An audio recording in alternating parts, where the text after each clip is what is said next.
Joe Rogan Podcast, check it out. The Joe Rogan Experience. Train by day, Joe Rogan Podcast by night, all day. Colin Quinn, I had to move to Texas to get you on this podcast. I tried forever to get you in LA. You said no chance. Not true. Oh, okay. Every time we see up. each other, we just, yeah. I was always like, I'll get out there one of those days. I'm glad I waited this long. It's kind of, I can savor, I can appreciate it. I'm savoring it right now. If I was on one of the first podcasts, I'd be like, yeah, I was on Joe's and I was on this one. This is like, you're getting the respect you deserve now. I see. What is it like in the lockdown for you? You still living in New York? Yeah, I live in New York. Is it weird? Yeah, I mean, I was telling everybody, it's very, it's not like people are like, oh, it's like New York in the 70s. Now, the 70s was a whole different vibe. But now it's all boarded up stores. The store on my corner, like the corner bodega basically, just closed. And it was, it was around for a long time. And, it's depressing. Like you're on the subway, there's only a few people on, and it still smells. It smells as bad. They've been cleaning it every day, and it still stinks. It doesn't even smell better. That's how ingrained it is. And, the pigeons are homeless because Antifa took down all the statues, so they have no place to live.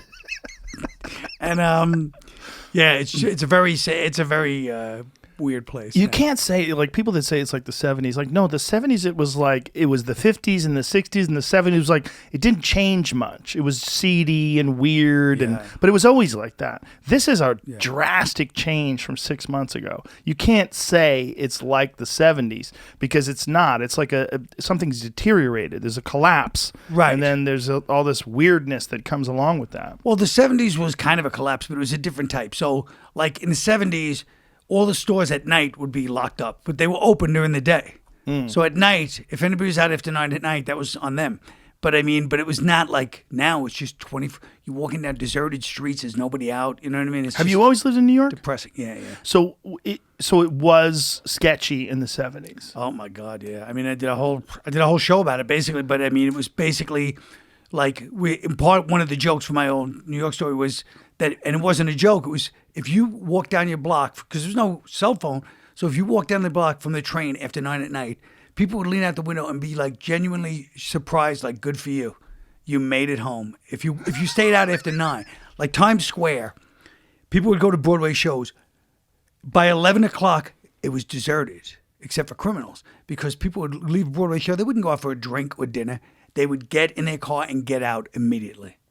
And Giuliani's the one who cleaned all that shit up. Giuliani cleaned it up, yeah. Isn't that amazing? Yeah. That guy gets no respect now. No, I know. He went a little crazy, but he really he did what no politician has ever done in history, which is he said, I'm going to transform this, and he did. He turned it around. Yeah. He really did. He really did. Maybe a little too far. Like at a certain may point, have been a little too far. Times Square became like a mall. Yes, Times Square is very uninspiring. It became like a big Applebee's. But that's exactly what it's like. And even though, like, now I look back and I'm like, oh, Taxi Driver, New York, it was edgy, it was fun. But at the time, it was no joke. People, I glamorized it through rose-colored glasses, but it was serious. Yeah, that's the thing about crime in crime-ridden areas. Like, people always glamorize it after the fact, but if you're living there while it's going down, it's fucking terrible. Oh, yeah. I mean, most people loved New York once he took over. In the 90s, people forget that. Yeah. That everybody was just like, oh, I can go out at night. Oh, I can work. I can, you know what I mean? Before that, it was crazy. And I used to bartend around Times Square, and, I mean, the stuff you saw, was just brutal. You know what I mean? Well, one of the things we're finding out from this lockdown is that it really is important who your mayor is. It used to be important. He didn't really care. People didn't care who the mayor of L.A. was. Half the people didn't even know. That's right. And now they're like, who is this motherfucker that's keeping everything closed? Yeah. And the same thing with New York, right? Oh, yeah. Well, de Blasio from day one. A lot of people are like, ugh. And now everybody hates him. But this is his second term. Yes. He got reelected. Oh, he swept both elections. That's hilarious. And now we're finding out. Yeah. Oh, he's a dipshit. Yeah. It took something where it was a crisis where you realize, like, this is not a leader. And everybody hated Bloomberg for running a third term. They wish they had him for a fifth now. Yeah. Remember, it's like, oh, he's forced himself to run for a third. Nobody misses, a guy like him. Could he go back? Could he run again? Because he can't be president. He's not going to vote for him for president. But I don't know. He was so terrible in the debate. It's so funny because the thing about Bloomberg that disappointed me was when he was mayor. When he first got elected mayor, I was Daryl Hammond had to bail on some show he was supposed to do. So at the last minute, they asked me to do a favor and do a guest shot at the show, which I go up. Really didn't go that well, but it was, I did what he was asked me to do. What kind of show? What was it? A stand-up show. But it was a stand-up show for Bloomberg? Yeah, Bloomberg was trying to get the Olympics here or something. I think it was the Olympics. So he asked me to, Daryl was supposed to do a show and he had something else. So I ran over. I lived in Midtown. I literally ran over, did the show in front of the Olympic committee or whatever the committee was. I think it was Olympics. And, 30 people in this uncomfortable room. And then afterwards, Bloomberg shook my hand, and I knew he was already a billionaire. And he goes, I owe you one. I go, thanks. He goes, no. I don't just say that. I always repay my debts. I owe you one. So I was kind of hoping he'd be president, and then I could call in my chit, because I never did the whole time he was mayor. I realized he was busy. I let it slide. But he still owes you, though, huh? Yeah. You got it on a ledger somewhere? No, but I just have my oral. I believe in the oral. I have the oral history. Oh, yeah. I mean, I've thought it came right out, didn't it? Yeah. I mean, it's not like you got it. Oh, yeah. So maybe if he becomes mayor, can you become mayor again? How does that work? Can't be president again. Can you be mayor again? I guess you can. Yeah, why not? There's probably no law. Well, governor of California, that Jerry Brown guy, he became governor again. That's right. Yeah. So if you can be governor, you've got to be mayor. Like he was governor in like the 90s, like the early 90s, I think. I think in the 80s.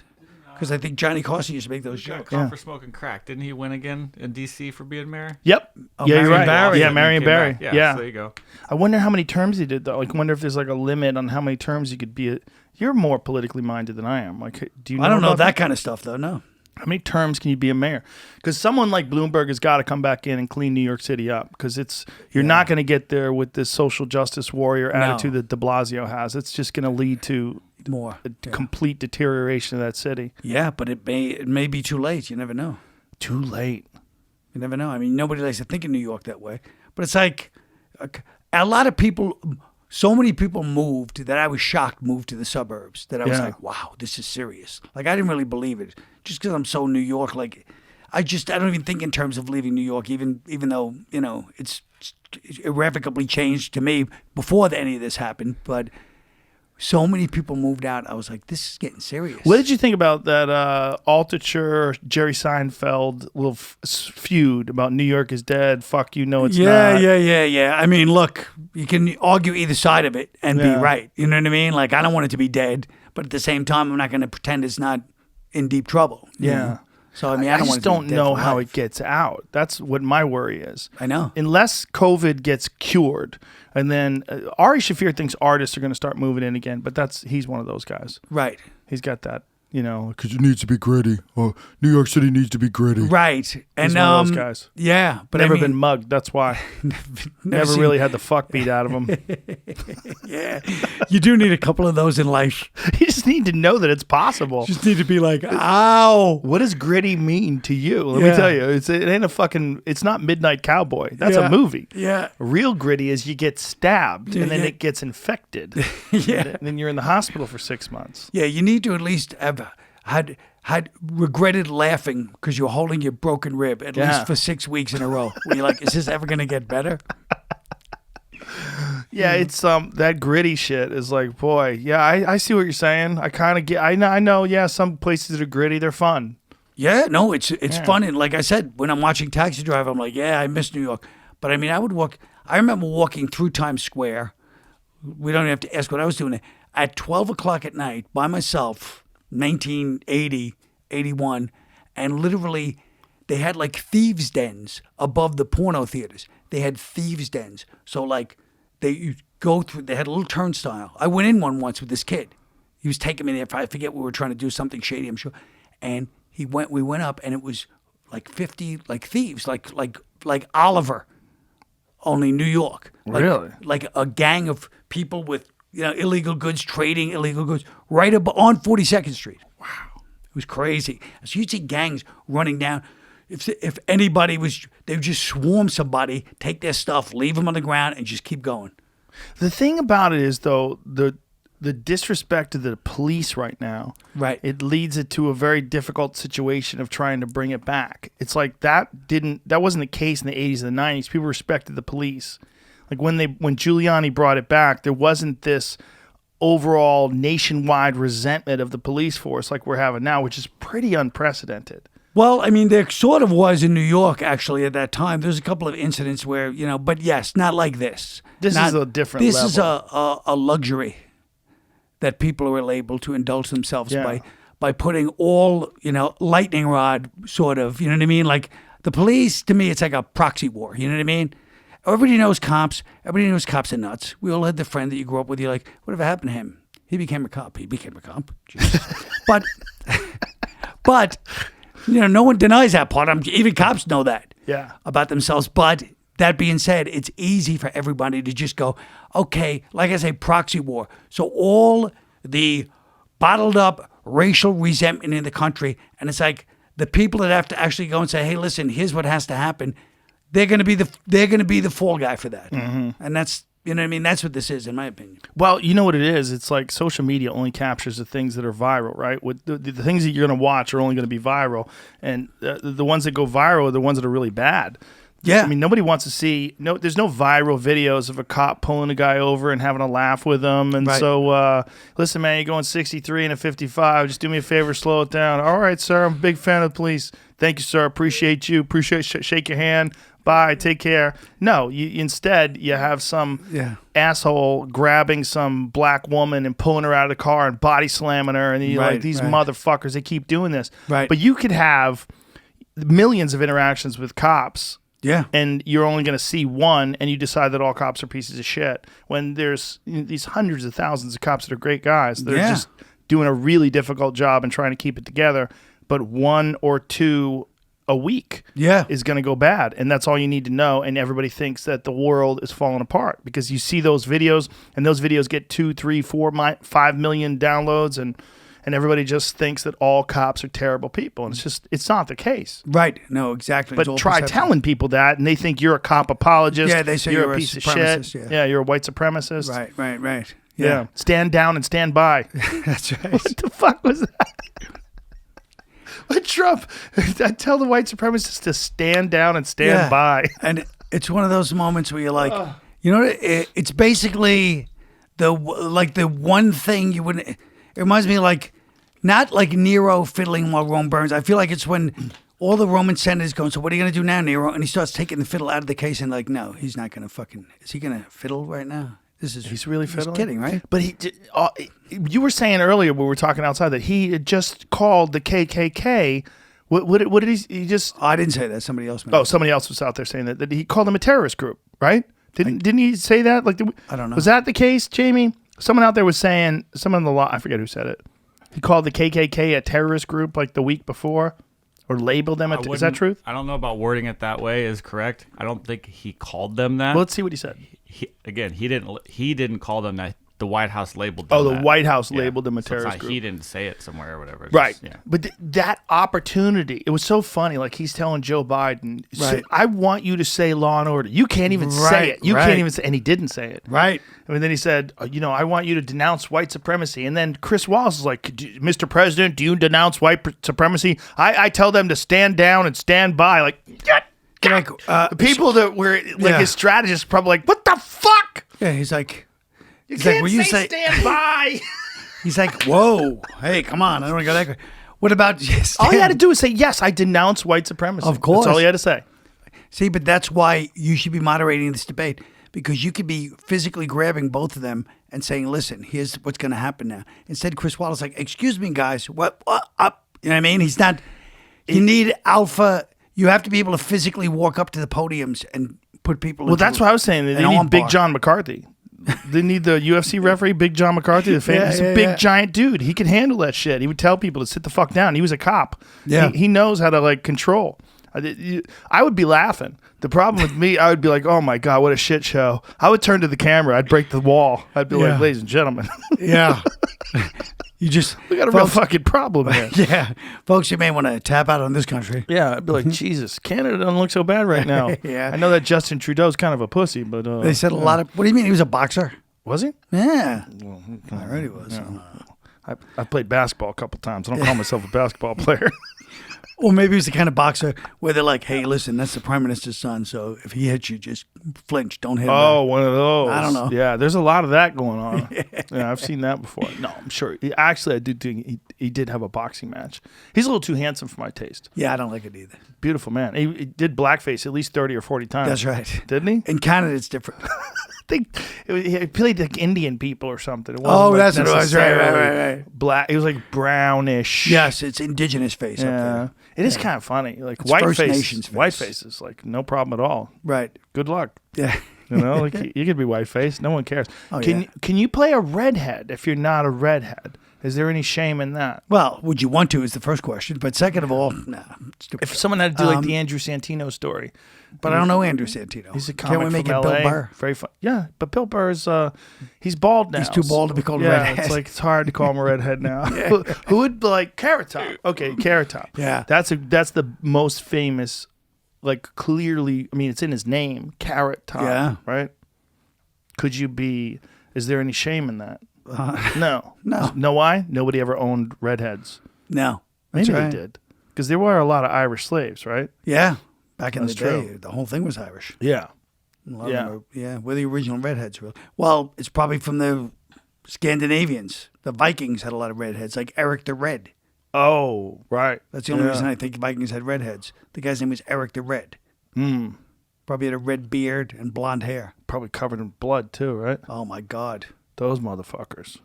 You ever see those people in Iceland that win those strongman competitions? Yes, They're the remnants of the Vikings. they are beasts. Enormous human beings that live in the frozen north where the Vikings lived. The only thing I know is that the word berserk comes from them. Berserkers. Yeah. They used to come down and go berserk. And you know what they used to do? They used to take mushrooms.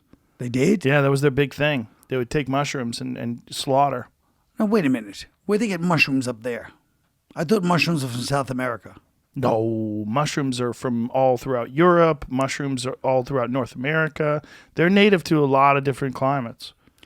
Well, They would preserve them too. They would get them in the summertime and then they preserve them in the wintertime. But I'm 99% sure that was a part of the history of the Vikings. Is that they would take a lot of mushrooms. well, when I was growing up, I mean, I consider myself the early. Here we go. Fly algaric mushroom. Yeah, that's the Amanita muscaria. The first account of Vikings going berserk because they ate magic mushrooms was hypothesized in 1784 by a Christian priest named Odman.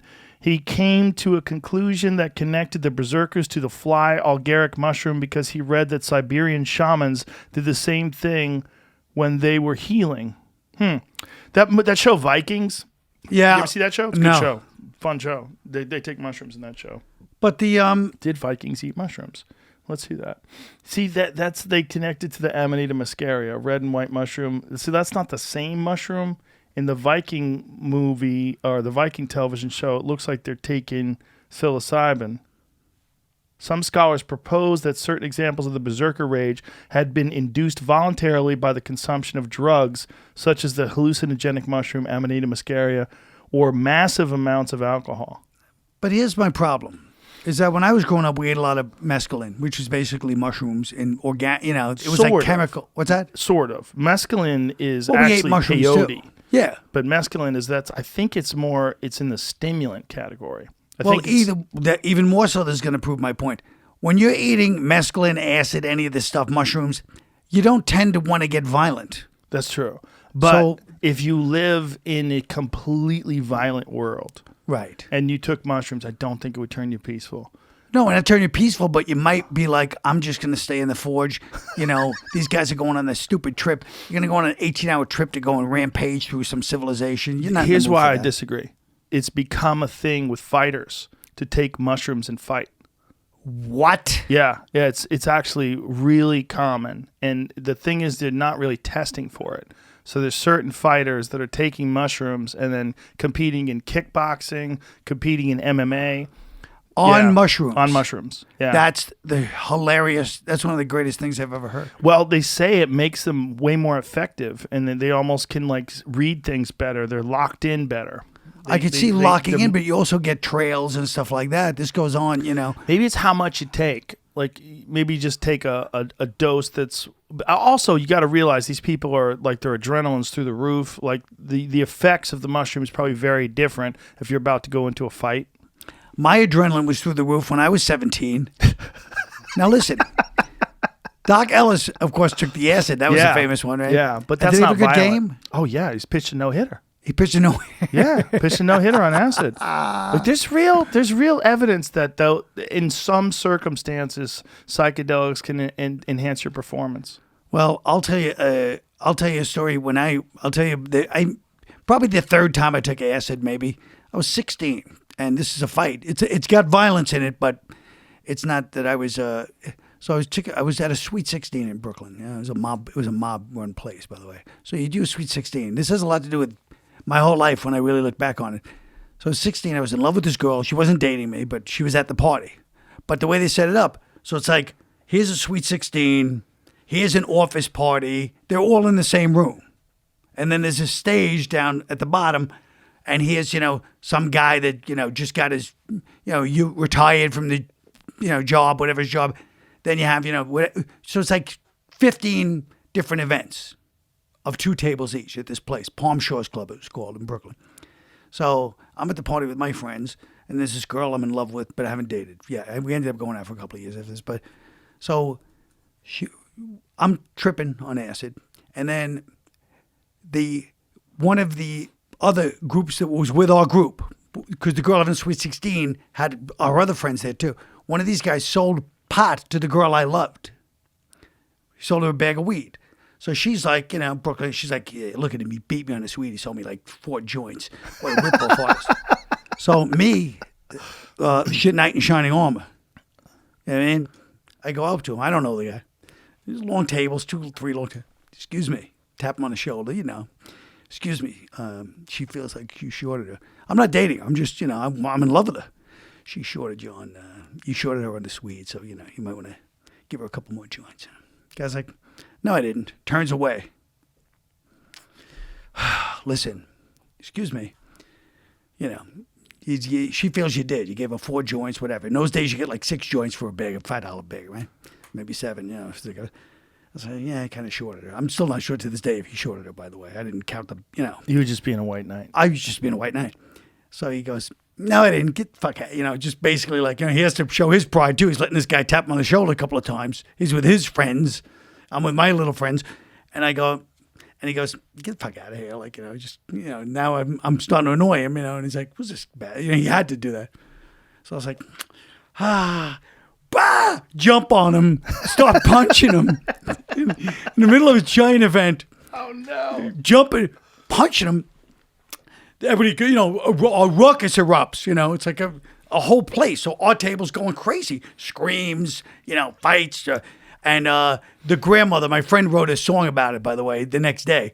And because the grandmother kicked me in the ear, my whole ear was caked with blood because I'm ruining her granddaughter's. The grandmother kicked you in the ear. Yeah, the grandmother. While you're scrambling on the ground. While I'm on the ground, Oh my God. my ear was caked with blood because I'm ruining her granddaughter's 16. I don't blame her, And they're breaking up, but meanwhile, so anyway, long story short, I'm tripping. So like this is like the 3rd time I've tripped, maybe the 2nd. I on acid. I had done mescaline and everything else. So I'm tripping. So finally they drag me out. I'm picked up like bodily, but it's a mafia place. Remember? Downstairs in the basement, these 2 guys, a couple of the young mob guys, I could tell they were like young, thin, guys. They didn't look like to me like and start punching me. And then they just looked at me and I could tell they were just like, look at this guy is so pathetically pussy whipped. They could just tell in my eyes. They're like, get him out of here. And just tossed me onto Emmons Avenue. There's a big street in Sheepshead Bay. And then my friends drove by, like I'm walking, stumbling along. Like 3 minutes later, my friends drove by because they left too. They had to leave. And they just could not stop laughing. I'm just standing there. But here's the weird part about the story is that on stage was this old man who at that moment was doing stand-up comedy. And to this day, anytime I have like hecklers, I'm like, that's karma because I was the guy that ruined his show. And he's going, come on, fellas, calm down. I heard him say that. And at the time I noticed because I was like, why is there this guy's so old doing stand-up? But he's probably a guy, doing it at that time. And she said some knockaround joint. Getting paid. and then an idiot ruins his whole show with a brawl Over a $5 bag of weed. over a bag of weed, which may or may not have been shorted. And when you think about that, like, have you ever done gigs like that? Did you ever have to do like a kid's party or anything like that? Oh my God, yeah. I mean, all those. Did you? You mean gigs where you just don't? I mean, sure. Haven't you ever? I did bachelor parties. I did a couple of those. But bachelor parties, they suck. Yeah. But at least it's not like you ever do a gig where you don't, when you're first starting out, where you don't have enough clean material, and you walk in and you go, I can't. I have to cut every curse out, and you have nothing left. You realize I have nothing to say to these people. Oh, yeah. Because my act is for nightclubs, and this is not a nightclub. It's a daytime club. Yeah. I've done a couple of those, like just small events where you feel like it exposes every flaw in your comedy. It does. It does. So do small shows. It does. Small show. That's the beauty of small shows. They're like a cleansing agent. Yes. All the fat in your act. All the fat, all the cheat, all the momentum that's just based on them. All the horse all shit. the curses. Yep. It's just all right there. And these people are looking there and they're dressed nice. And I did a car show when I think 2 years in. It was like an afternoon show, like $200, which in those days you're like, woo, $200, an afternoon show.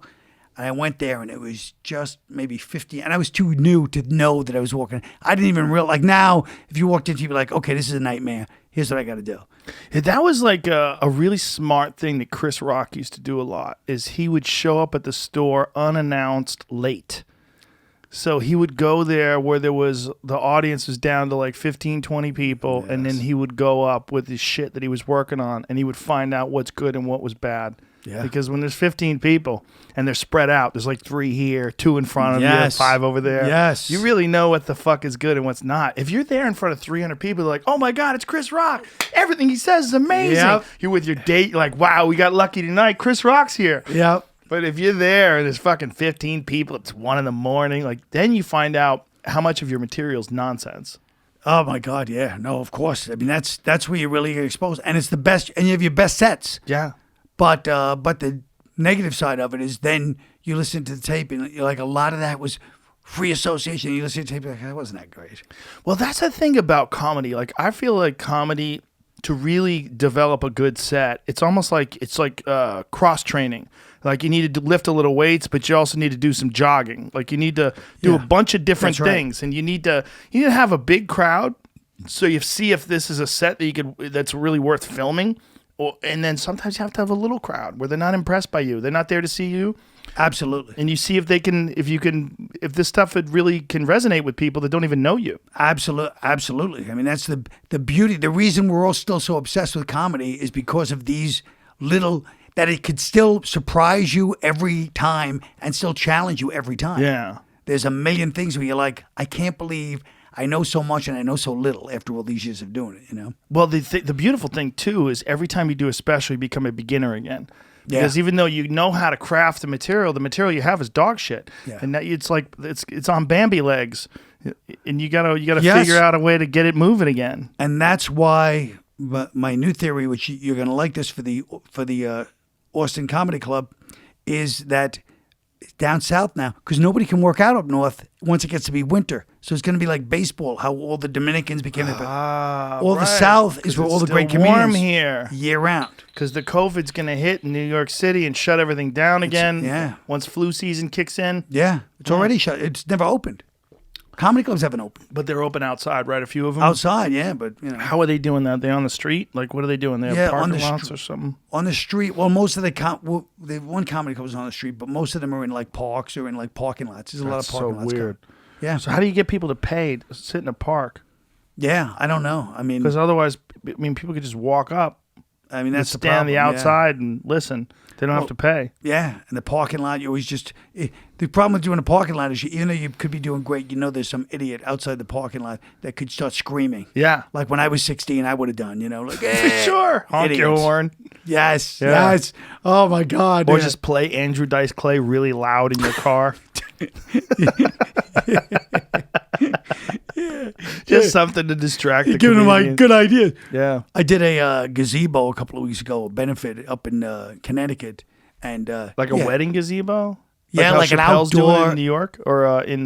Was that a gazebo? Yeah, he's doing it in Ohio. It's like a wedding chapel, outside wedding chapel. That's where he's doing his guess. shows. Yeah, I don't know. Yeah. It's in the town square. I was just doing a benefit, and yeah, a couple of kids drove by when the guy before me was on and just honked and screamed. Yeah, ruin your joke. Do you know Bert Kreischer? Sure. Yeah, Bert's doing a lot of these drive-in shows. I know he is, of course. Yeah. I go, what was the show like? He goes, it was great. It was 700 cars. Like 700 cars. Now, That's a lot of cars. yeah. Yeah. I just did it for HBO Max. I did like a comedy outdoor special with a bunch of comedians from New York, and 30 cars, and it went back far. How did he get 7?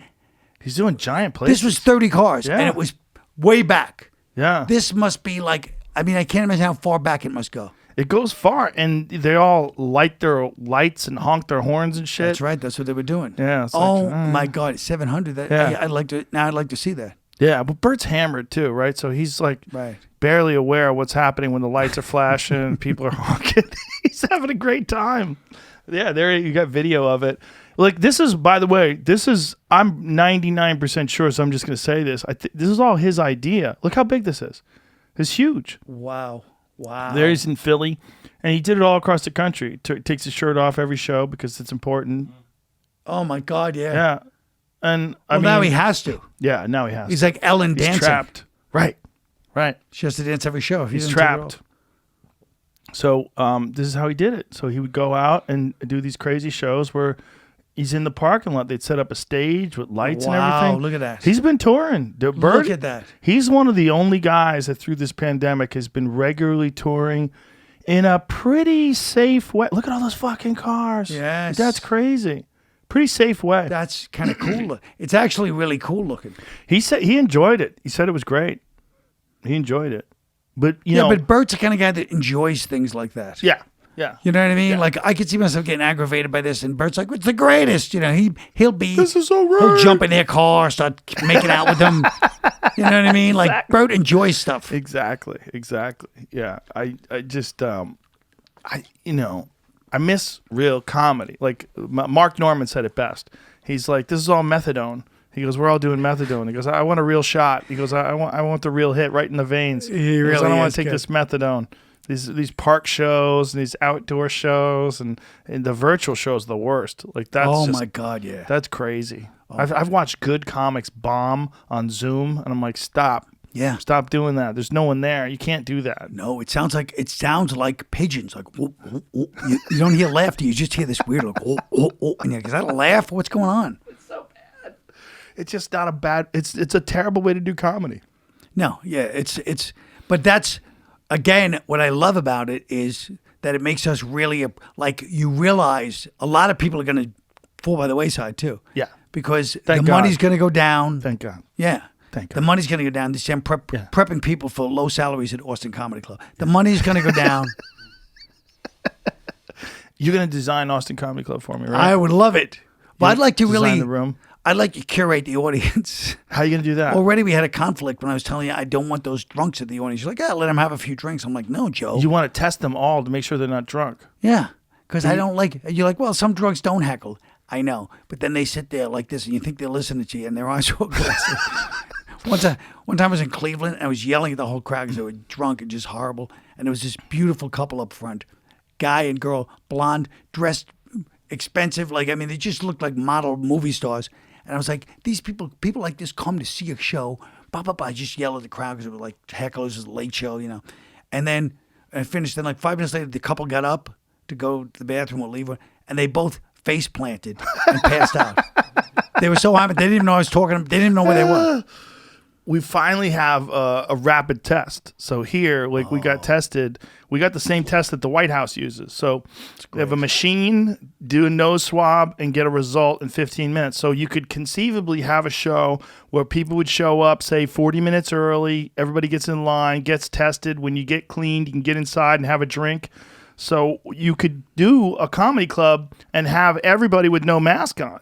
You could conceive. Yes. The thing is, people like, even if people get tested, wear a mask. Like everyone's so mask conscious now. right. Like when we do the UFC, I can't do in-person interviews with the fighters. Right. But I'm tested and they're tested. Everybody's tested. Right. You have to be tested to even be in the building. You have to be clean the day of to be in the building, but yet still they want everybody to wear a mask. I'm like, that doesn't make any fucking sense. No, but it's also because when you live in a country that's built on lawsuits, everybody's like, whoa, that sounds like there's 80 people going, don't wear a mask. I want to see what happens, just so they can try to sue you. That's, yeah. Well, you'd have to sign a waiver. Well, like if you're going to get to Austin Comedy Club, you'd have to sign a waiver. Well, Austin Comedy Club, I hate to say this, it sounds like I'm already abusing the system, but I think the MC should have to do the testing. They should have to be registered. a nurse. You have to be a nurse to be an MC. Oh. You want to host, you got to be a nurse. You got to get there early. Do that. Save ourselves a few bucks. Yeah, like host would have to like pitch chicken wings at some place. Try the wings in this place. Well, I used to bartend when I started comedy. I would bartend at the comic strip, and they wouldn't let me on because they were like, no, it's a conflict of interest. It was a big ethical problem. Really? You had to quit your job as a bartender to be? I quit before I could audition. Yeah. Oh, that's ridiculous. But the store is the opposite. The store, all the people that work there are comics. I know. Everyone, the doorman. It's always been. Yeah. But they actually, like Ari, when I met him, he was a doorman. He was? Yeah, it became, and then the beautiful thing was he eventually filmed his first special at the store, right. His Comedy Central special. So it was like, wow, what a full circle he made. Yeah.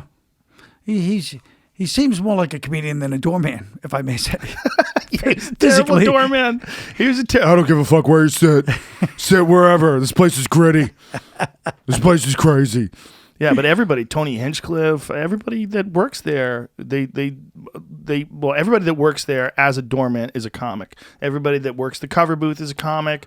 A lot of the people that work behind the bar are comics. Well, you guys' crew really turned that place around. Because I was there in the early 90s.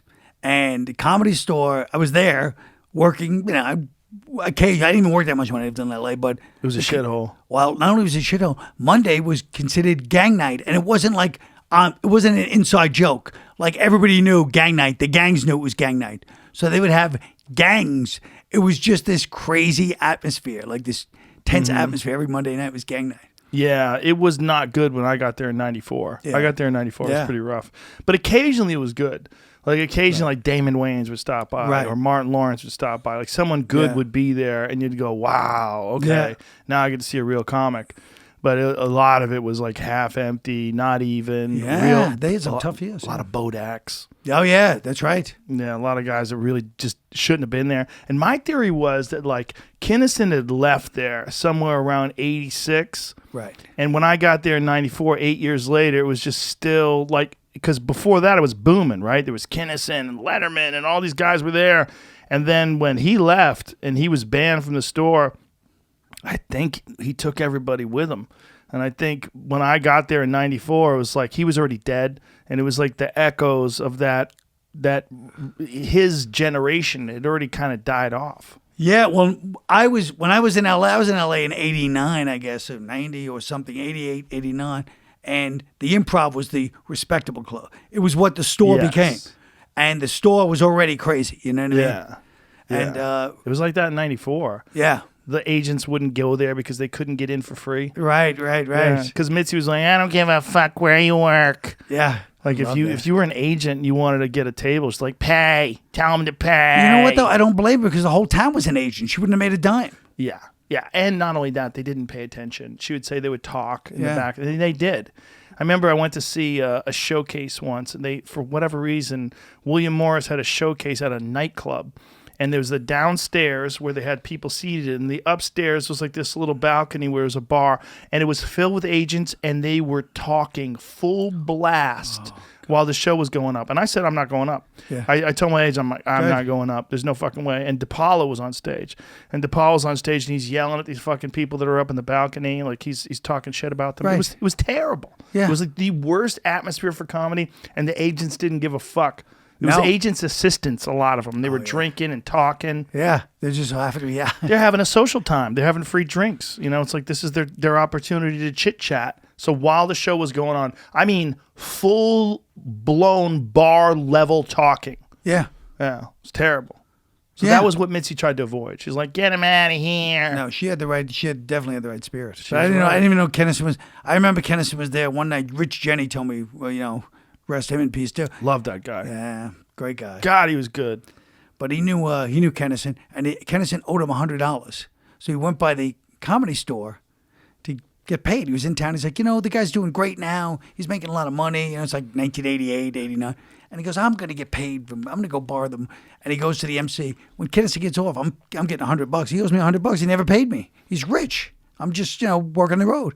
And then just then, Sam starts screaming at somebody else. I can't. That bit he used to do where he goes, I'm going to take this napkin. I want you to write down the names of all your loved ones. Your dead grandmother that always treated you. He'd go through the whole.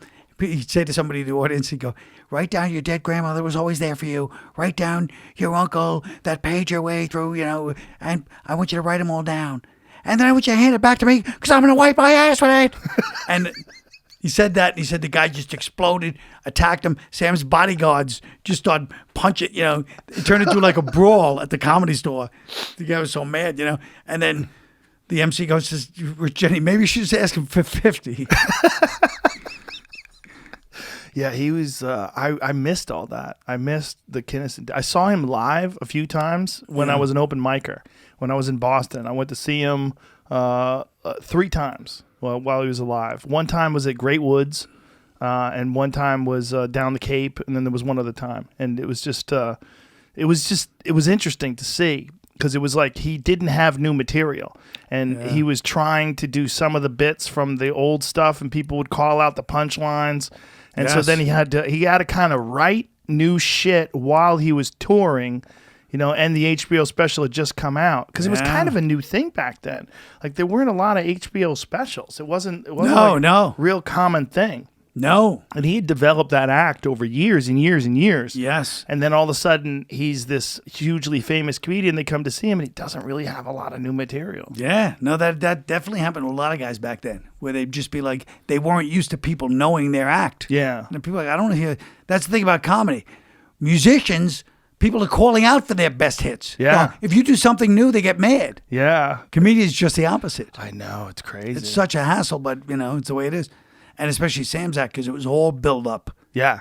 And then the big punchline. So there was no in between, Yeah, so I got to see like his B-level material. I never got to see the A material live. I got to see it on TV, but when I saw him live, it was all kind of like half-assed stuff. Yeah. It wasn't really that good. But it was also because his crowd was so annoyingly like screaming at him that he ended up having he almost couldn't develop. Yeah. Because like you said, he should have been what Chris did. Go in when there's 15 people. Yep. He should have done that. Well, he was just touring, right? He wasn't. Yeah. Like he developed his comedy by going up late at the store. Right. That was the thing. Like going up late, he put that act together over years of struggle. And then all of a sudden he was huge, and now he's got to do these thousands of seats, and it's not the same. You can't develop an act. It's just you can, but it's god damn, it's hard to develop an act in front of thousands and thousands of people. And how about I don't know how you could do it. I mean, how about the fact that him and Pryor are both from Peoria? Crazy. Isn't that wild? Weird. But he started in Houston. They said Sam in Houston, him and Bill Hicks, all of them looked at that. And they said Sam one time he like tied himself to the thing outside. Yeah, the annex because they censored him. They wouldn't let him go up. Yeah, those guys they had developed a real scene down here in Texas. They really did. And Hicks had a real scene in Austin. Hicks started out here and then eventually went to Houston. Yeah. Or maybe he started in Houston and went to here eventually. That's right. I think he started in Houston, did Houston and Austin, and then he wound up when he came to die. He died out here. Wow. Yeah. Yeah, I used to call them the Houston comics that hate God. Well, it was odd because Texas is often thought of as being very That's why they're so religious. obsessed with it, Yeah. But a lot of, I think Garofalo came out here. I think she came out here during that time too, That's right? right. Oh, they had a bunch of... But because it was like a scene. Like I remember hearing that she was coming out here because I knew her from Boston. I was like, wow, that's kind of wild. Like Texas is that... Like it made me rethink what Texas is in my head. Yeah. And Brett Butler was here. This was during the 80s. This was during the Kinison era. And that was when they had Ron Schock. Do you remember him? Yeah, yeah. And do you remember Andy Henton? Jimmy Pineapple? Yeah. I worked with Jimmy Pineapple. Yes. One of the first times I ever did the Houston Laugh Stop, I worked with Jimmy Pineapple. That's crazy. Yeah, those guys, Speaking the of outlaws of comedy. Andy Henton used to have a joke, which, he goes, So these girls having sex younger and younger these days. I overheard my sister's friends talking about it. They're 14 and she's having sex. I pulled her aside. I said, first of all, what we did was wrong. Second of all, telling people about it's not going to make it better. Fuck. Today you'd get canceled for that. Oh my joke. God, yeah. You'd be in real trouble. You'd be in real trouble for that. All female comics would start Twitter threads about you. Yes. Expose him. But Andy Henton, him and Ron Schock once did acid. T-Sean Shannon, you know him. He's from there too. And he told me the story about Ron Schock and Andy Henton were tripping one time. And, Ron Schock was, he just was like kind of bragging to her. And he goes, and then Andy Henton goes, Ron, you're going to make it. When they first started, he goes, I know. And he was waiting for him to say it back to him, because two comedians are new. So you say it back to each other, right? Sure. And he goes, and then finally Andy couldn't take it anymore. He goes, I'm going to make it too, Ron. He goes, sure you are, Andy. Sure you are. They had a great open mic night back at that Laugh Stop. That was one thing about the Laugh. Did you work that place in Houston? Yeah, the Laugh Stop, yeah. Yeah, it was a great club. But they had the bar area was an open mic night, and then they had the main showroom area. And I remember I came in to do the show there. I did 2 shows, and from the moment I got on stage, they had the open mic going. And then by the time I was off stage, the open mic was still going. So the open mic would go to like 2 o'clock in the morning. They had guys still going up. Like, it was a real comedy community there. They really worked on their craft. They didn't tolerate any hacks. No bullshit there. They were a serious thing. It was a great place. It was a great, great scene. Yeah. That crazy Mark Babbitt ran it. That crazy fuck. Yes. Yeah. Yeah. He was a nut, but he really loved comedy. He loved comedy. He ran it crazy. You gotta have a nut. You like people think, well, that guy wasn't the best businessman. Like, you're not gonna get the best businessman to run a goddamn comedy club. You're gonna get nutty people. Yeah. Yeah, no, exactly. Like, Mitzi Shore was a different kind of nutty person. Yes. Mark Babbitt was a different kind of nutty person. But all the great club owners were all crazy. Well, the reason Boston was a good scene, too, was a great scene when I started. I came in like 85, let's say, to Boston, right? First time ever, was because Lenny Clark and Mike Clark, the money they paid in Boston was like 3 or 4 times more than any other place. 3 or 4 times. Like a gig in New York pay $80 to be the middle. In Boston, it would pay $290 or something. Because Lenny and Mike was not ripping people off like that. Yeah, Mike's I'm still great good guy. friends with him to this day. I was texting with him yesterday. Perfect. I love that guy. And whatever his thing was, he was just this guy that was like, yeah, you should get paid. And it was like this Valhalla, this. Yep.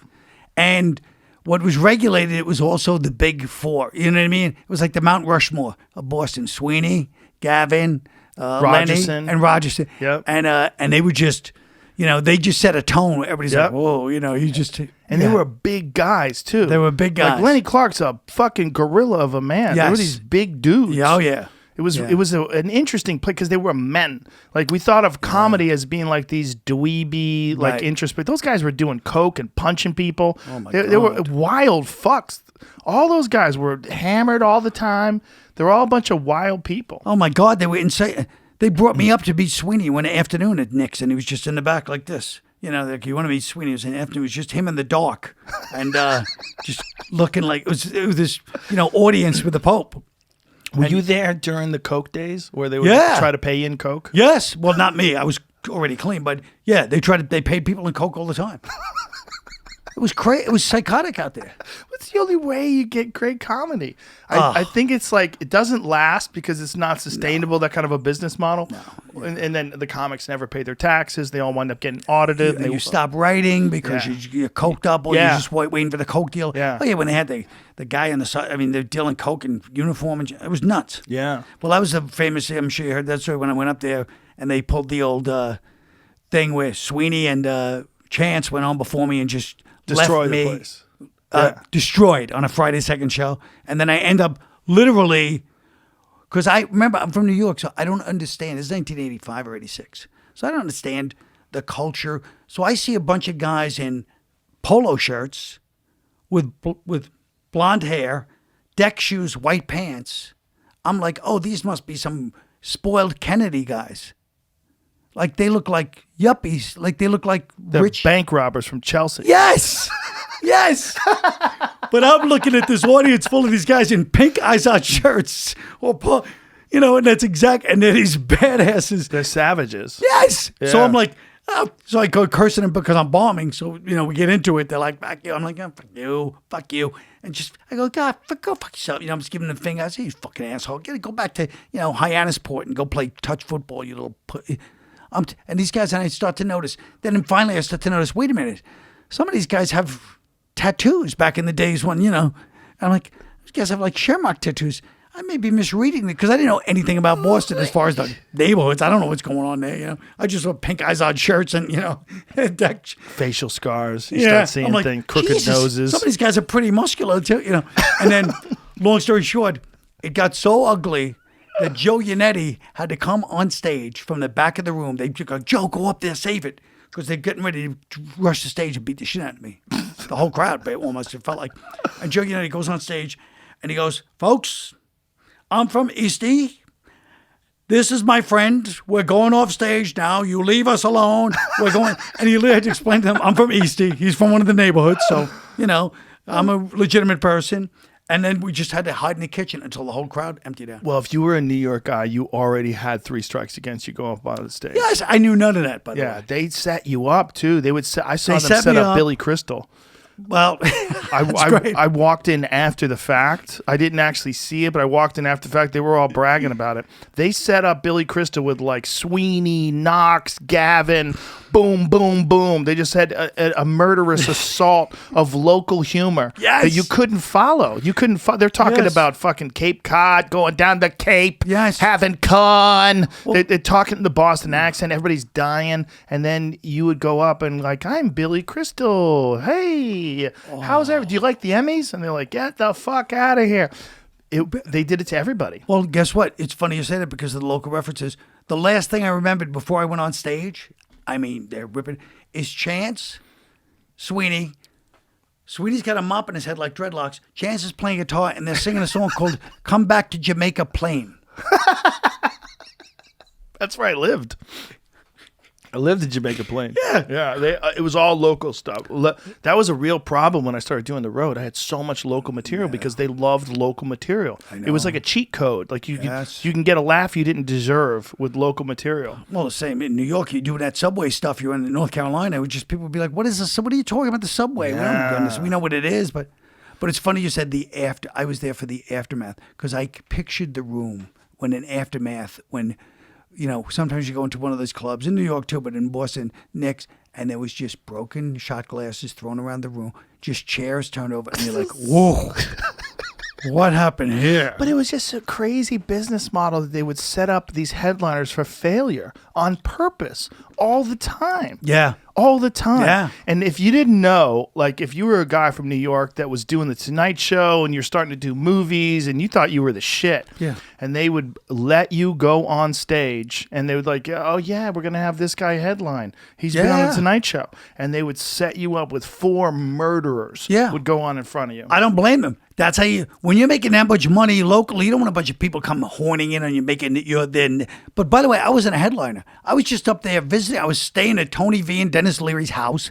I wasn't a headliner, but they just did it for sport, to keep in shape. No other place would do that. If you went to Houston, they would give you like a local act would be an opener. It would be normal. I mean, you have good comics, but they wouldn't have headliner after headline after headline trying to blow you off the stage. Right. They did it on purpose. Yeah, they did. Oh, yeah, I know they did. wanted you to eat shit. These guys would do their best 20 minutes. Just fucking ba ba ba ba ba ba ba ba. And you would go on stage an hour and 15, an hour and 20 minutes into a show where the audience was beaten into a pulp. Yes. And then these guys would bomb. It happened to me. That's exactly what happened. It. And I wasn't even the headliner. And here's what happened, by the way. I just remembered it. I was the middle. But Chance goes, I'd like to get home early, Colin. Would you mind if I went ahead of you? Oh. And I was like, yeah, okay. Dirty trick. Because first show had been fine. Yeah. So I was like, yeah, fine, go ahead. Dirty I didn't know him. I didn't know anybody.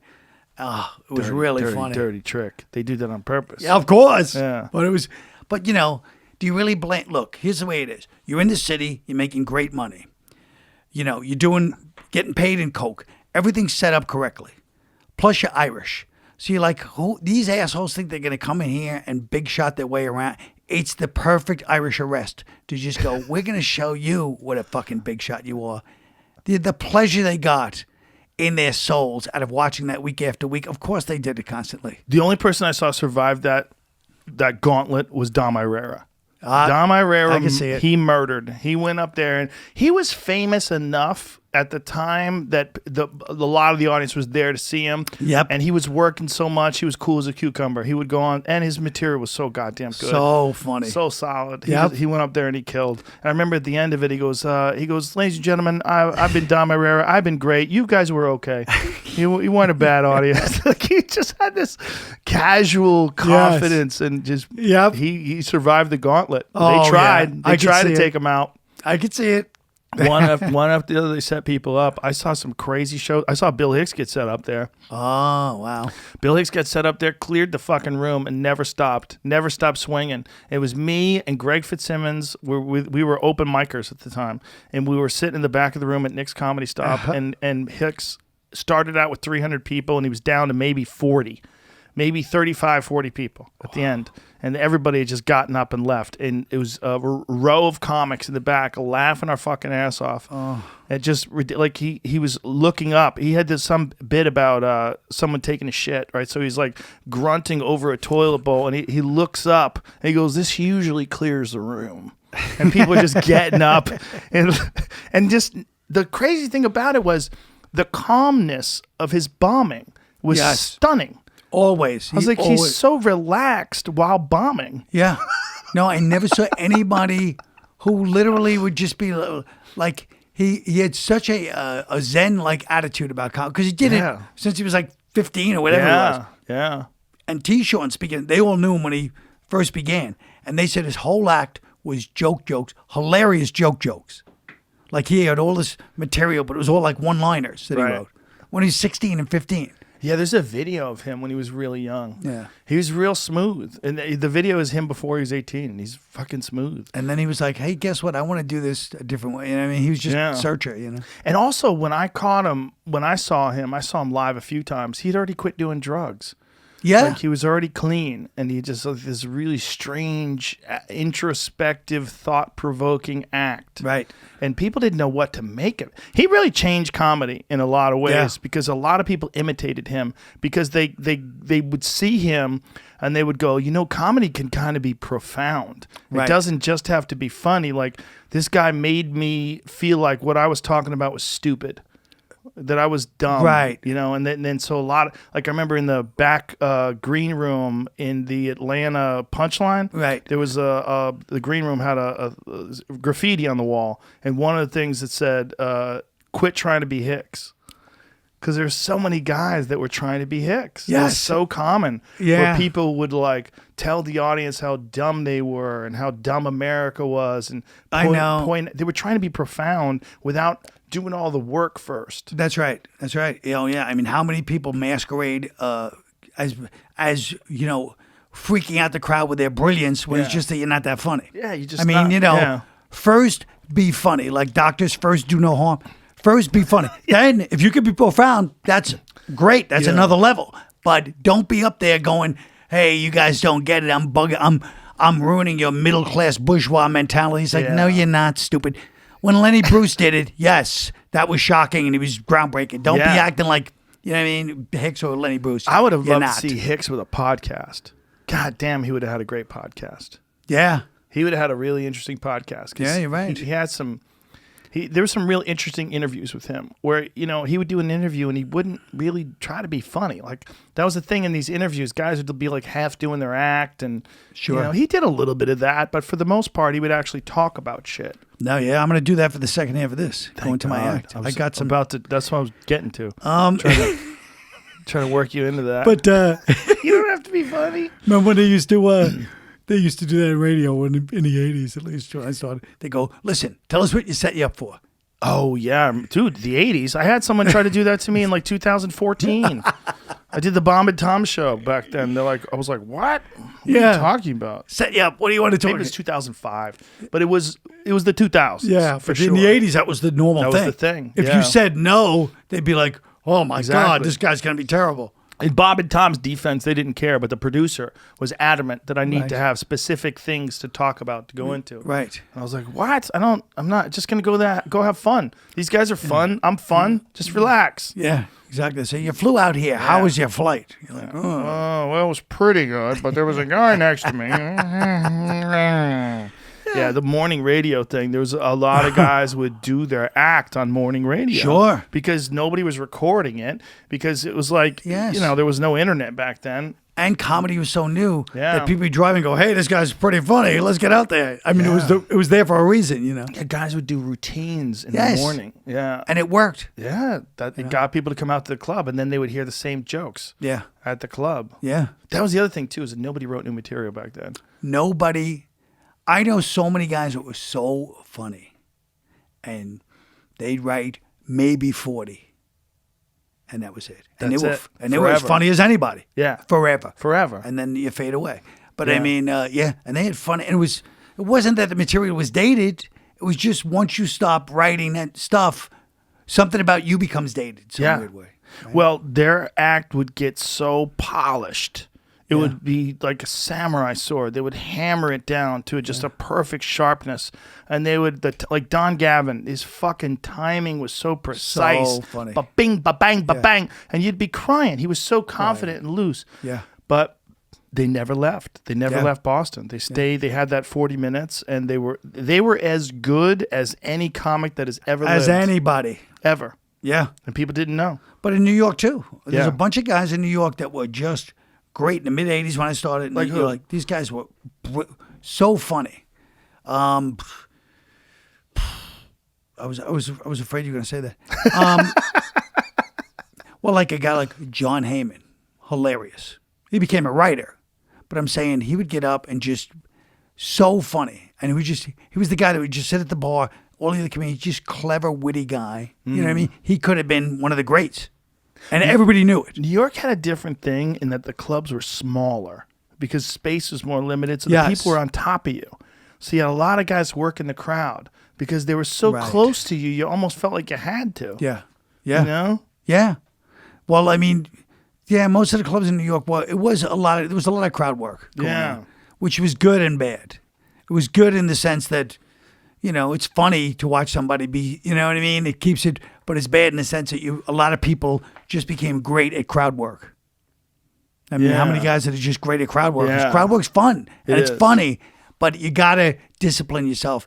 If you're not writing, when you're going to do a show and the stage is up there and you're talking to imaginary people, which a lot of people do. Yeah. And you're like, hey, that guy. And then after the show, when you start, and you're like, hey, that guy wasn't fat. Hey, she was, her tits weren't out. Why is he saying she was dressed like a hooker? This guy's it's just fake crowd work. Yeah, there's a lot of guys that do that. Well, the crowd work is it's like local material. It's a cheat code. Like Right. When people think that you're coming up with it on the spot, they think this guy's brilliant. Yeah. How can Well, you the part I object to is when somebody does something every night spontaneous and then they pretend they stumble into it and then start laughing at themselves. Oh, that's ugly. The fake laugh at yourself. In the middle of Sometimes you will laugh at yourself. Yes, it happens. But the audience knows when it's not real. Yeah. They know. Unless they're retarded. I hope so, Some people don't know, but most people know. Yeah. They might let you get away with it, but when you're laughing at the same joke for the 50,000th time, Yeah. No, it's great. It really is a great thing about modern comedy is that everybody knows you got to keep putting out new hours. that's the great thing about modern comedy. Yeah, with specials. Yes. Well, you've done an interesting thing where you've done these theme shows. Yeah. Now, what led you to want to start doing that? Which is just you wanted to. You had ideas that you wanted to do that way, like a one-man show? Yeah, I did. I remember seeing one-man shows when I first started. I saw Eric Bogosian. Do you know him? Yes, I remember him. He did these one-man shows, and I was like, oh, my God, this guy's the coolest guy. Yeah. He's being funny, doing these characters. So I wanted to do, like, that kind of stuff. So I did this stuff in the early 90s, just one-man shows on my free time, you know. And then I watched Lily Tomlin did one. Whoopi Goldberg did a really good one back then. And I'm watching these one-person shows, and I was like, I want to do that. And then I did this one called Irish Wake about growing up back then. But then I just went back to stand-up because stand-up is, you know how it is. it keeps you from being out of the loop mentally in some way that you can't, because it's just, I just talk to Jerry about it all the time, and it's like going into the water and just getting hit by a wave, because all the theoretical stuff, like even now, here we are talking, stand up, this and that, it's all theory. Once you're on stage with the crowd, you're like, you're surviving. You know what I mean? Yeah. So it's like, I'm going to do this, all my strategies, now you got to, it's a fight. When you watch a guy like Jerry, who's been doing it forever, who's such a polished pro, and he's having a tough spot. Yeah. It's weird. It's weird to see. Be like, yep, we're all still just comics. We're all still comics. But that's the beauty of it, is that the crowd is just like a wave. They'll give you a couple minutes. Yeah. If you, look, Colin Quinn's here. Yeah. Hey, he's funny. Yeah. They'll give you a couple minutes. And after a while, like, come on. Yeah, they're like, the three guys I never heard of were making us laugh, and the guy I know is not. What's going on here? I paid money to laugh. Exactly. And that's the beauty of it. Yeah. Because whatever you want to say, like we're talking about with Bill, whatever you want to say, that's great. Yeah. But you still have to make them laugh, or it's not definite. By definition, it's not comedy. Right. You may be a philosopher. You may be the most brilliant, or TED Talk, as they say today. But it's not comedy. That's the importance also of showcase clubs, where there's a bunch of comics going up and they're not just there to see you. Because if people are just there to see you, they'll laugh at things if they're just a giant fan of whoever it is, Jim Gaffigan. Yeah. They go to see Jim Gaffigan, and Jim Gaffigan's a very funny guy. Oh, yeah. But they will laugh. They will laugh at him. But Jim Gaffigan will go to these other clubs to work out too, because you have to do that as well. You got to go to a place where they don't necessarily come to see you. They come to see a show, and you're on the show, but you got to perform. Yeah. Yeah. No, exactly. There's no other art form like that. No. Musicians don't have to do that. No. There's no other art form where you need the audience to help you edit. Yeah. Yeah. You literally need them. That's why this coronavirus is so brutal for comedians, because without the audience, you're going to ramble on and on. You know what I mean? Yes. You'll go into long setups with little punchlines, and you won't even know. The audience will be like, no, get to the joke. Like, and you're like, I forgot to end this thing. How can I do this for this many years? I forget. You need an ending. Did you see Cosby at all before he wound up going to jail? Did you ever see him live? No. I never saw him live. I mean, I saw him live once when I worked at Great White. I was actually working as a security guard when he was there live. But I didn't get to see. I wasn't a comic back then. I was 19. Right. I didn't get to see the whole show, or I really paid attention to it. But he never worked out. He talked about it. He said, I know what's funny. I know how to do funny. Like, I don't need to work out my material. So he would just kind of write.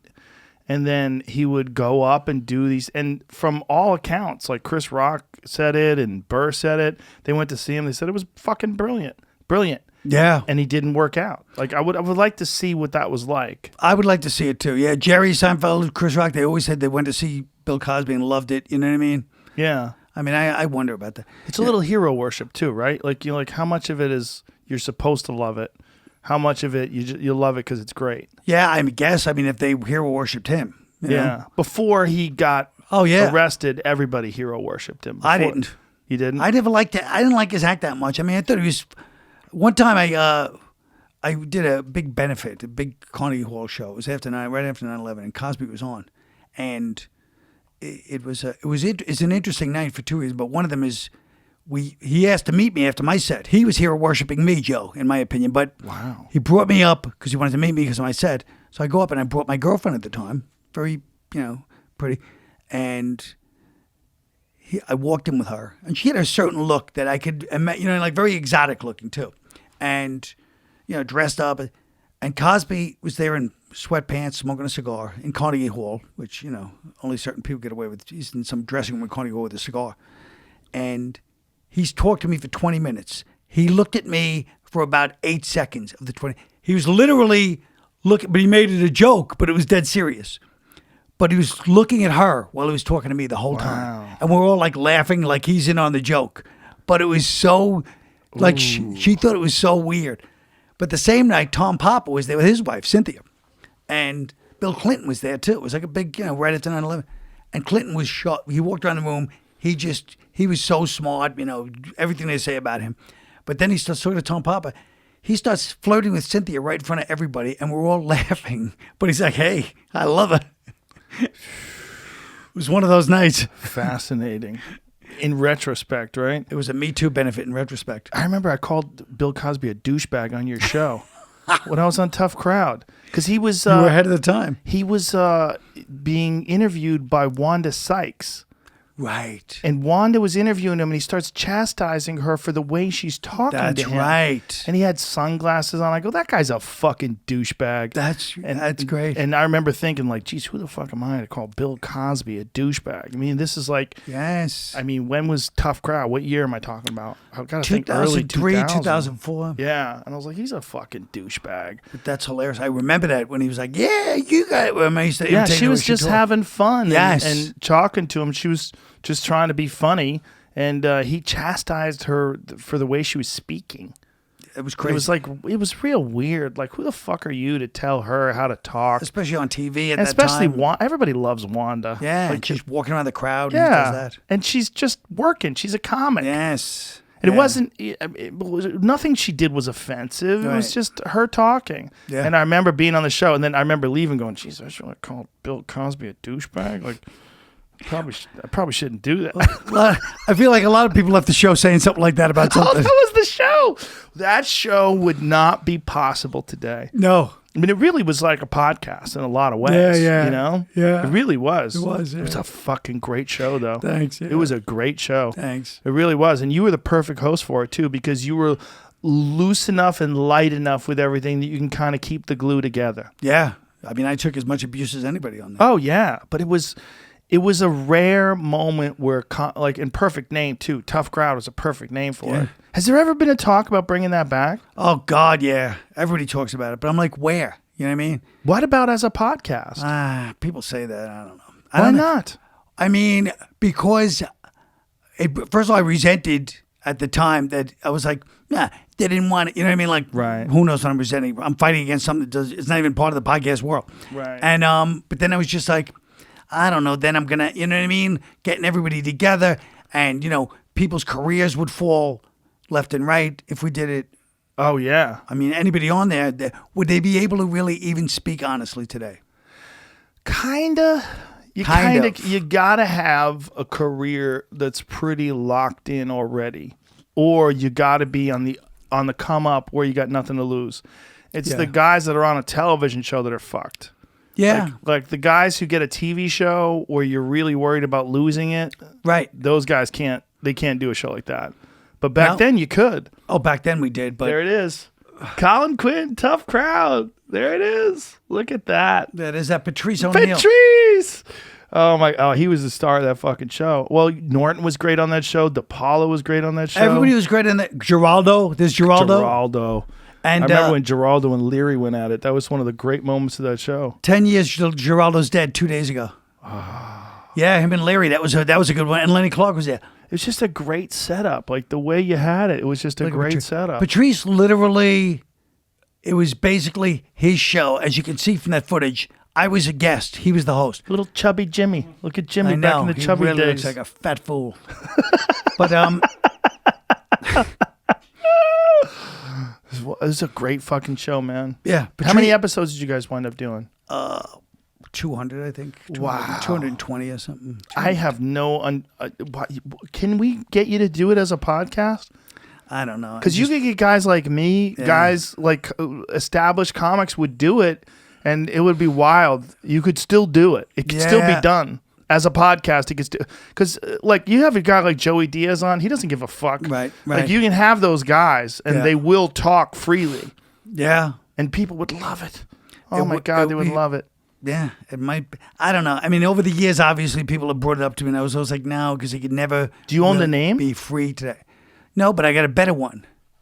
The original name, which everybody talked me off of, which is the expression, really more than Tough Crowd. Tough Room. Ooh, And I think It's I Tough do own the Room. name. yeah. Anyway. Ooh, either way, Tough Room's better. Yeah. Tough Room is a podcast. Tough Room. Why not? I don't know. Maybe. Look, how many guys in New York would do it? A lot. Yes. Easy. Yeah. Norton would do it for sure, 100%. Well, he wouldn't be invited on, but you're right.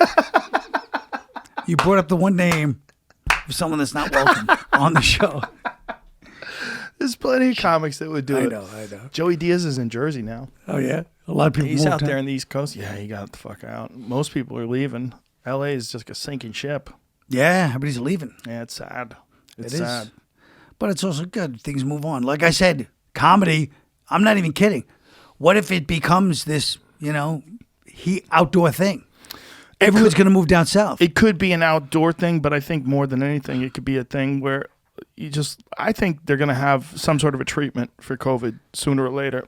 And it's just a matter of look, the reason why LA was because everybody came out there to do TV and movies. Right. And then they wound up doing comedy as well. And then they did comedy while they were doing TV and movies. But it was always, when I started in the 90s in LA, it was a means to an end. Like when I came out there to do a television show, and there was a lot of people that were doing stand-up hoping they would get a TV show. That's right. I came out there with a TV show, right, hoping to get passed as a paid regular at the store. Right. And then once I was there, I was like, this is weird because I don't really want to, I was doing TV for money.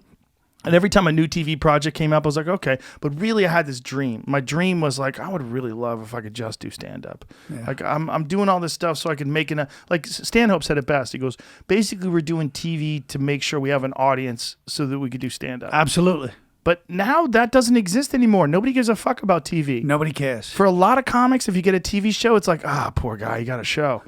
It's like now you're fucked. You're right. You're gonna get less money. You can't say what you want. You can't talk wild. And you never know when you're scheduled. You can't go on the road. Right. And you have to deal with all these weird politics of sets now. Yeah. It's like every set has to be diverse. You have to the casting is weird. Sure. It's all fake. It's like you're not casting the best people. You have to make sure you have an Asian character and this character. Yeah. Where's your gay representation? Right. It's just if it's a urban gang, they have to all look like Greg Kinnear. But it's just nowadays you don't need that Hollywood environment anymore. It's actually an impediment because it comes with executives and it comes with agents and it comes with all these people that are going to get their greasy hands on the formula and fuck it up. They're going to tell you what to do and what not to do. They're going to pull you aside. They're going to give you shitty advice. Their creative input's going to be dog shit. Well, a place like this, Colin Quinn, out here in Texas, you don't have that. I know. I love it. You going to move here? I don't know. I do love it. I love the idea of moving here, and I love it. I'm trying to get everybody to move here. If you haven't, I know that's half the goal of having people on this podcast. Yeah, well, I'd like to. If I move here, I'm going to do it. I want to be one of the early ones. I don't want to be one of the guys that comes in like, oh, now he's jumping in the bandwagon. Fifth year, right? Yeah. No, I don't want to be one of them. If I do it, it'll have to be in the next year because I can't be one of these guys that's, coming in late to Well, you're going to help me design the club, right? Maybe I come down as the designer/manager of the club. And, or maybe I secretly book the club, and people go, "Who's the prick that's booking this club?" Right, you never know. Like you leave your thing, we both you know don't have better. a person. Yeah, you can't have a single person that people can call to get booked. Or I've always felt, even as much as I love comedians, and I love comedians, they're my favorite people. I always feel sorry for bookers because having to deal with us, people don't understand the mental disorder you have to be a successful comedian, which is you have to think, if I was up there right now. No matter who's up there, I do good too. I'm as funny as anybody. Yes. And if you don't think that, you can't last. It's the sad thing is people that think that or no one else thinks that. The other comics know they're not good. Yeah. And they're like, I don't get the respect I deserve. You're like, no, but you do. Here's the thing about comedy. Everybody gets the respect they deserve. Yeah. They all do. Anybody who says, I didn't, they made it seem like I had to earn their respect. You do. Yeah. You do have to earn their respect. Yeah. And you get what you deserve in this. Absolutely. This is a meritocracy. It's the closest thing to a meritocracy that could exist. Yes. I agree. It is. Out of any job in the world, it's the closest thing to a meritocracy. Whenever you see a comic saying, I'm not getting the respect I deserve, you're like, no, that's not true. Yeah. You do get what you deserve. Yeah. You get all the... Because when people are murderers, everybody bows down. Everybody goes, that guy's fucking great, or she's amazing. Right. Everybody does it. Well, unless they're real hacks. There's hacks that murder. Yeah, but... There's hacks that I'll never follow. Right. Because they're killers. Right. I bow down to the fact that they can be that they can do that, even though I hate them for it. But I'll say I give them a little bit of credit. I know what you're saying. Like But they figured out a way to juke the system. Yes. But in terms of like a great comic, Right, a comic that the audience likes whoever that you we are. all respect. Yeah. Whoever, Yes, whether absolutely. guy, girl, gay, straight, Absolutely. white, black, Oh, Asian, yeah. no one gives a fuck. Are you a killer? Yeah. Are you a killer? That's right. Yeah. And if you're not a killer and you think you are, it's a rough road. Yeah. Oh, yeah. I don't get the respect I deserve from this club.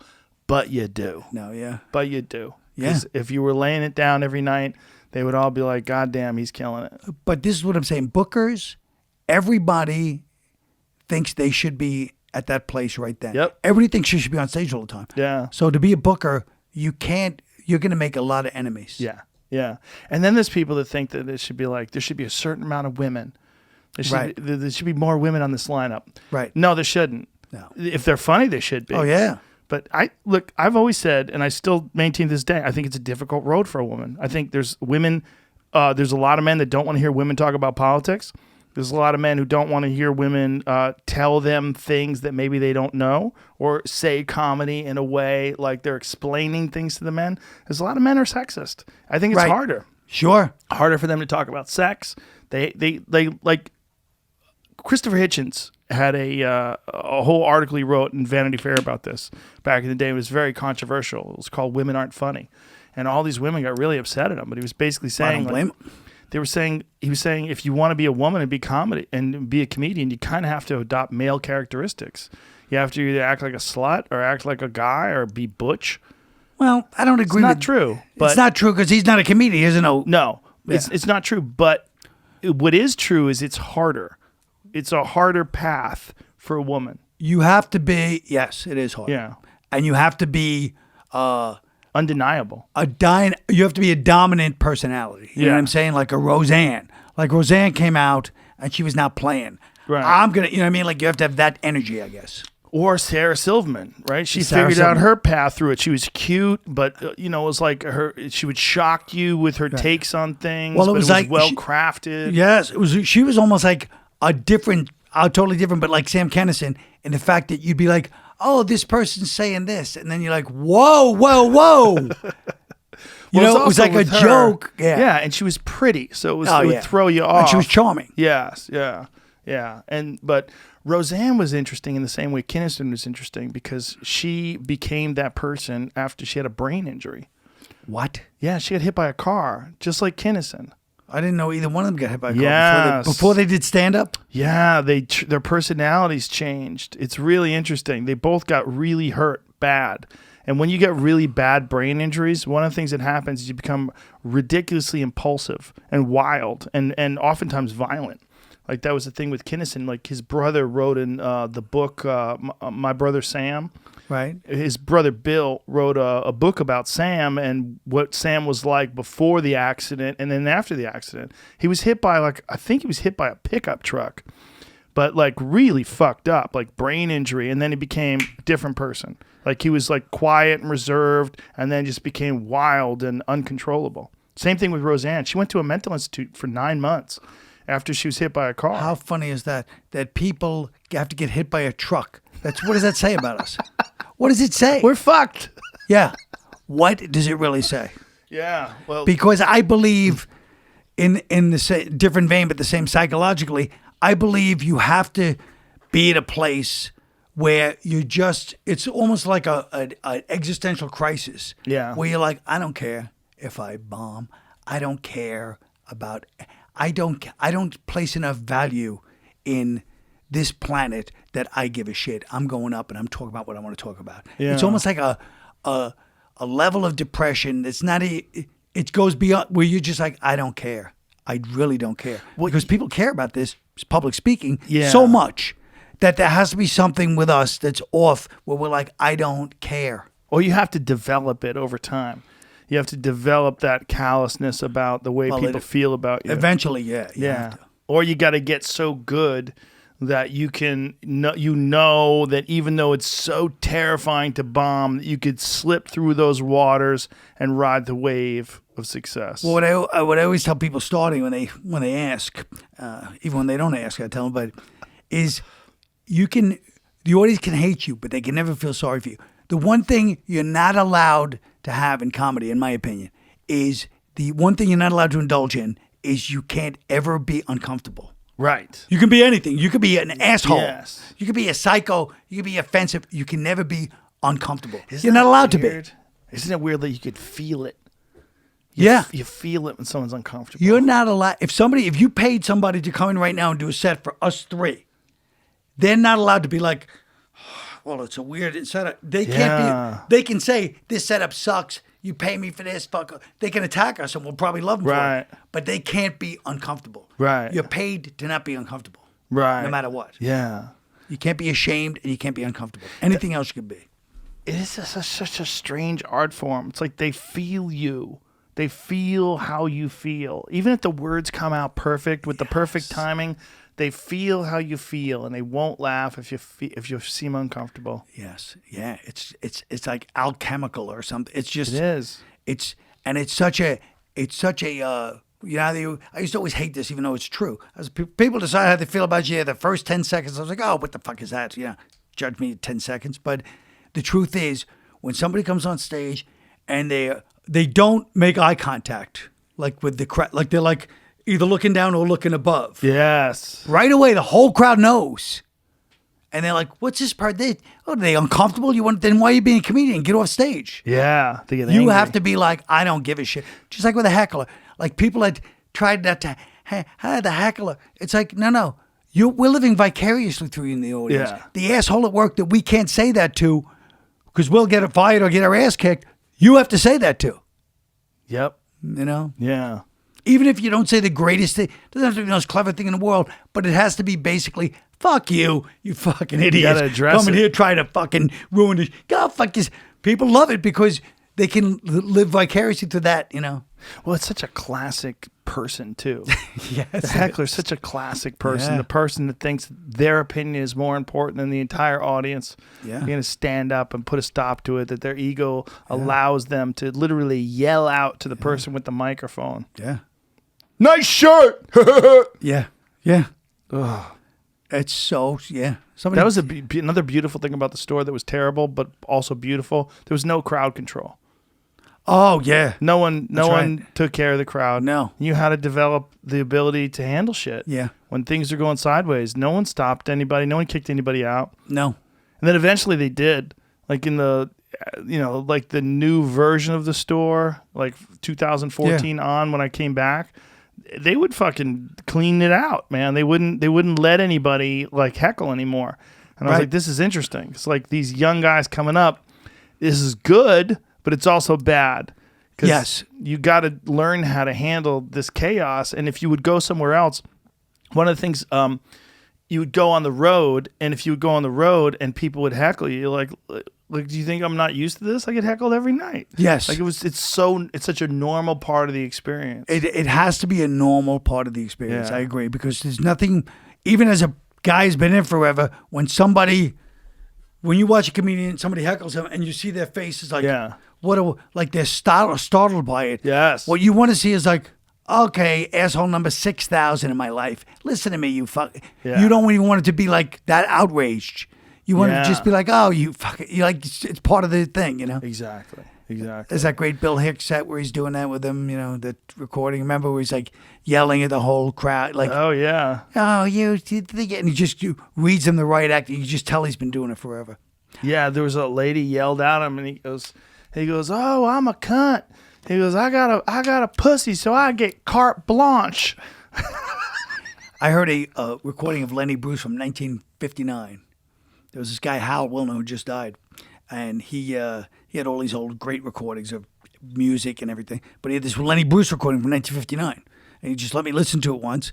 And it was Lenny Bruce at a club going, just stop, listen to me. Here's what bothers me. They always put you people at that table too. He goes, you're always at that fucking four top, and you could tell there was a couple of couples. He goes, you're two couples that want to, you think you're drunk. He goes, and after the show, you're going to come up and go, we were helping you. And I was like, that was in 1959. Isn't that crazy? Because that is what they say. Yeah. Hey, we were helping you. We yelled out. If we didn't yell out, you wouldn't even have a show. Yeah, if you didn't show up tonight, I would have been screwed. I wouldn't have had a show. It's funny that people actually do think that, though. It's like comedy's kind of like a form of hypnosis. That's what I always say. Like when a guy is on stage killing, like if you're on stage and you're killing and I'm sitting there watching, even though I know I'm a comic, Right. I let you think for me. You're thinking for me. Yes, Like you're yes. saying things and I'm empty. I'm on the ride with you. Right. I'm just letting you think for me. Yeah. And the whole audience does it to get like it's such a weird art form where we're tapping into these states of mind that aren't really available to other people. This state of mind where there's a person on stage and they're crafting an experience, and everyone else in the audience is sort of going along with it if it's going well, and it's accentuated by the people next to you who are also laughing at it. I know. And speaking of COVID, that's what makes you nervous. You're like, shit, if people have to be next to you Yeah. to really make it work for an hour. Yeah. You know? I think we're going to look past this. I think they're going to come up with some sort of a treatment or something. Within 2 years, we're going to, at the very least, have a real appreciation for what it's like to lose this. Well, yes. And I think that Austin Comedy Club I'm a little too big to just run one club. So How many are you going to run?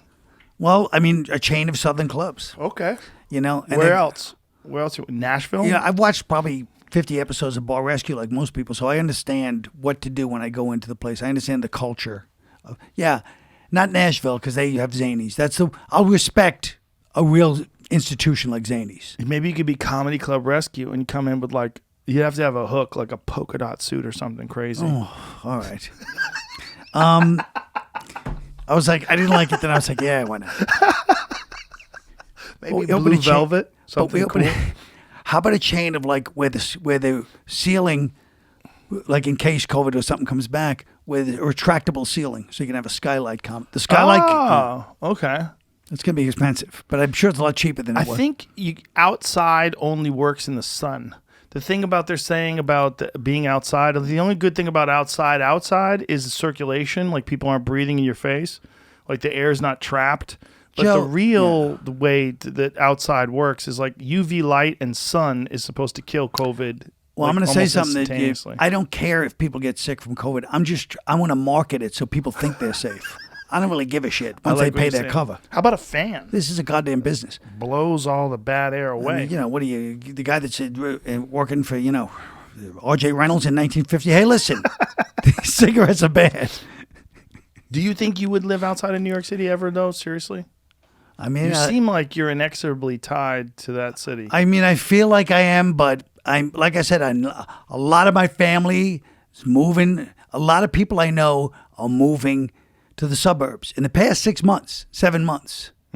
And sometimes I'm like, yeah, it's kind of there's something not there in New York sometimes where I'm like, it's not how I used to feel about New York. Let's just put it that way. Maybe it's me, but I think it's the city. How long I'm not did you gonna go blame without myself. doing stand-up? How long did I you go during the COVID? Oh, 4 months, 5 months. And then what was your first show? Was the one with the cars at the parking lot one? That was the first Yeah, HBO one. Max. Yeah, The first one was a recording? yeah. Really? Well, Chris DiStefano was on there, if you know him, and he goes, "Yeah, this is great. We used to work our acts out. Now you're like, work it out on HBO Max." Wow. So you didn't warm up for it at all. You just went up and did it. Yeah, Wow. I didn't warm up, but like I listened to my tapes and shit a few Yeah. times. That's And it kind was- of crazy. It was crazy, but it's stand up is after you've been doing it for that long, you kind of you can still bomb, but it's a little different. Plus Yeah. the crowds, you're not doing an hour. If I was Right. doing an hour, it's a different ball game. I did the Houston Improv, and I did a weekend there after, I think I did it in July, so 4 months, 5 months, whatever it was, 4 months in. It was weird. Me, Tony Hinchcliffe, and Brian Moses, and it was so strange. It was like, but it felt so good. And But doing an hour is a different ball game. it was headlining. I mean, I was doing People a real don't realize show. what headlining Yeah. means. Yeah. I mean, they pay to It's- see you. It's a different. Yeah. I was lucky, though, that I actually had already worked out this hour over a year or so. So God. it was a real hour. I had recordings. I could listen to recordings. I had all my notes. I could go over my notes. The first show, I was like, can I do this? And then once I did it, I was like, I remember all this shit. And the second, I might have fucked up a few taglines or something like that. But by the end of the weekend, it was like a real show. I was rolling.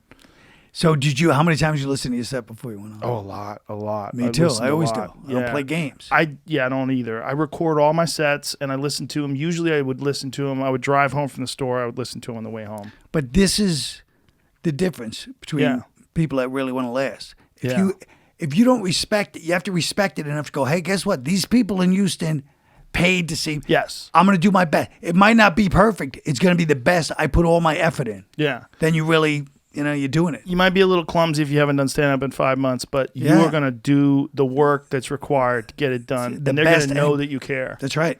Yeah. The worst is when someone pays to see you and you see the person on stage with like a notebook and like, what else? Yes. And they don't give a fuck. What else? Oh, it's the worst. It's the worst because it's that feeling that you don't have a sense of urgency that these people have paid to hear you talk. Yeah.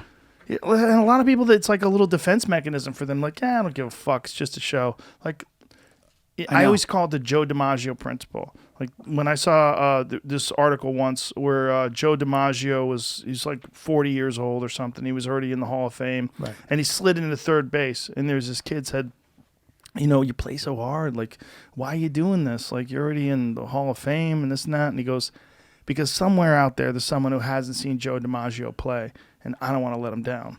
Yeah, it's great. I remember reading that and going, that is a great way to look at it. That's a great way to look at it. Like if people are paying to see you, they're paying money. Do you feel like he used that line on Marilyn Monroe the first time? He did. He's probably like, I don't know, Marilyn, but I figure somebody. She's like, what a nice guy. Cut to an hour later. Well, his thing was always kind of sad, right? Like she left him and she was banging all these other guys, and they said that even after her death, he would always show up at her grave and leave flowers. That's sad shit. Yeah. Yeah. But I also heard he treated her like shit. Didn't he like smack her or something? Did he? I could be making up some horror. I'm slandering the name of the great American hero. I'm calling Joe DiMaggio a wife beater based on something I may or may not have read. I don't know. Maybe. I feel like he beat her. You just feel like he is Italian. I feel, well, that's part of it. And I feel like he beat her, and then Arthur Miller emotionally abused her. And the Kennedys killed her. Well, yeah. That most likely. That kind of stuff, you do wonder. You know what I mean? I don't wonder. You if I had $100,000 on a bet, yes or no, red or black, I'm going with they killed her. It certainly was a strange one, wasn't it? Well, she had loose lips and she fucked both of them, and she was drinking and like, I fucked this. Yeah, I fucked Bobby. Yeah, those are the most Jack. Yeah. But it was like, yeah. But here's what I don't understand: if they killed her, they had the mob do it for him, right? Somebody. Yeah. But the mob hated them, so why would they do it for them? Well, it doesn't necessarily have to be the mob. I mean, you think Hillary Clinton's using the mob to whack all those people? No. But there's people out there that'll kill people for you, Colin. Yeah, I guess there are. 100%. Yeah, they exist. Yeah. And they don't have a problem with it because they've killed people before. It's not that hard. It's shockingly easy to get someone to kill somebody for you. Yeah, I guess for money, why not? If you're a president of the United States and you got some lady who won't shut the fuck up about blowing you in the rose garden, or whatever. Nowadays, though, it's a lot harder. You know what I mean? Because everything gets exposed on social media.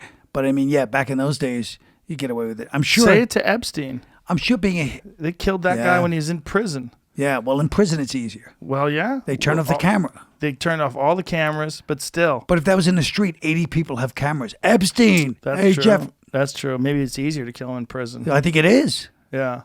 Well, it's just one camera. That he's dead. Yeah. I miss him. Everybody's like, oh my God. Yeah, the guard one was asleep and one was just, and all the cameras are broken. I don't know what happened.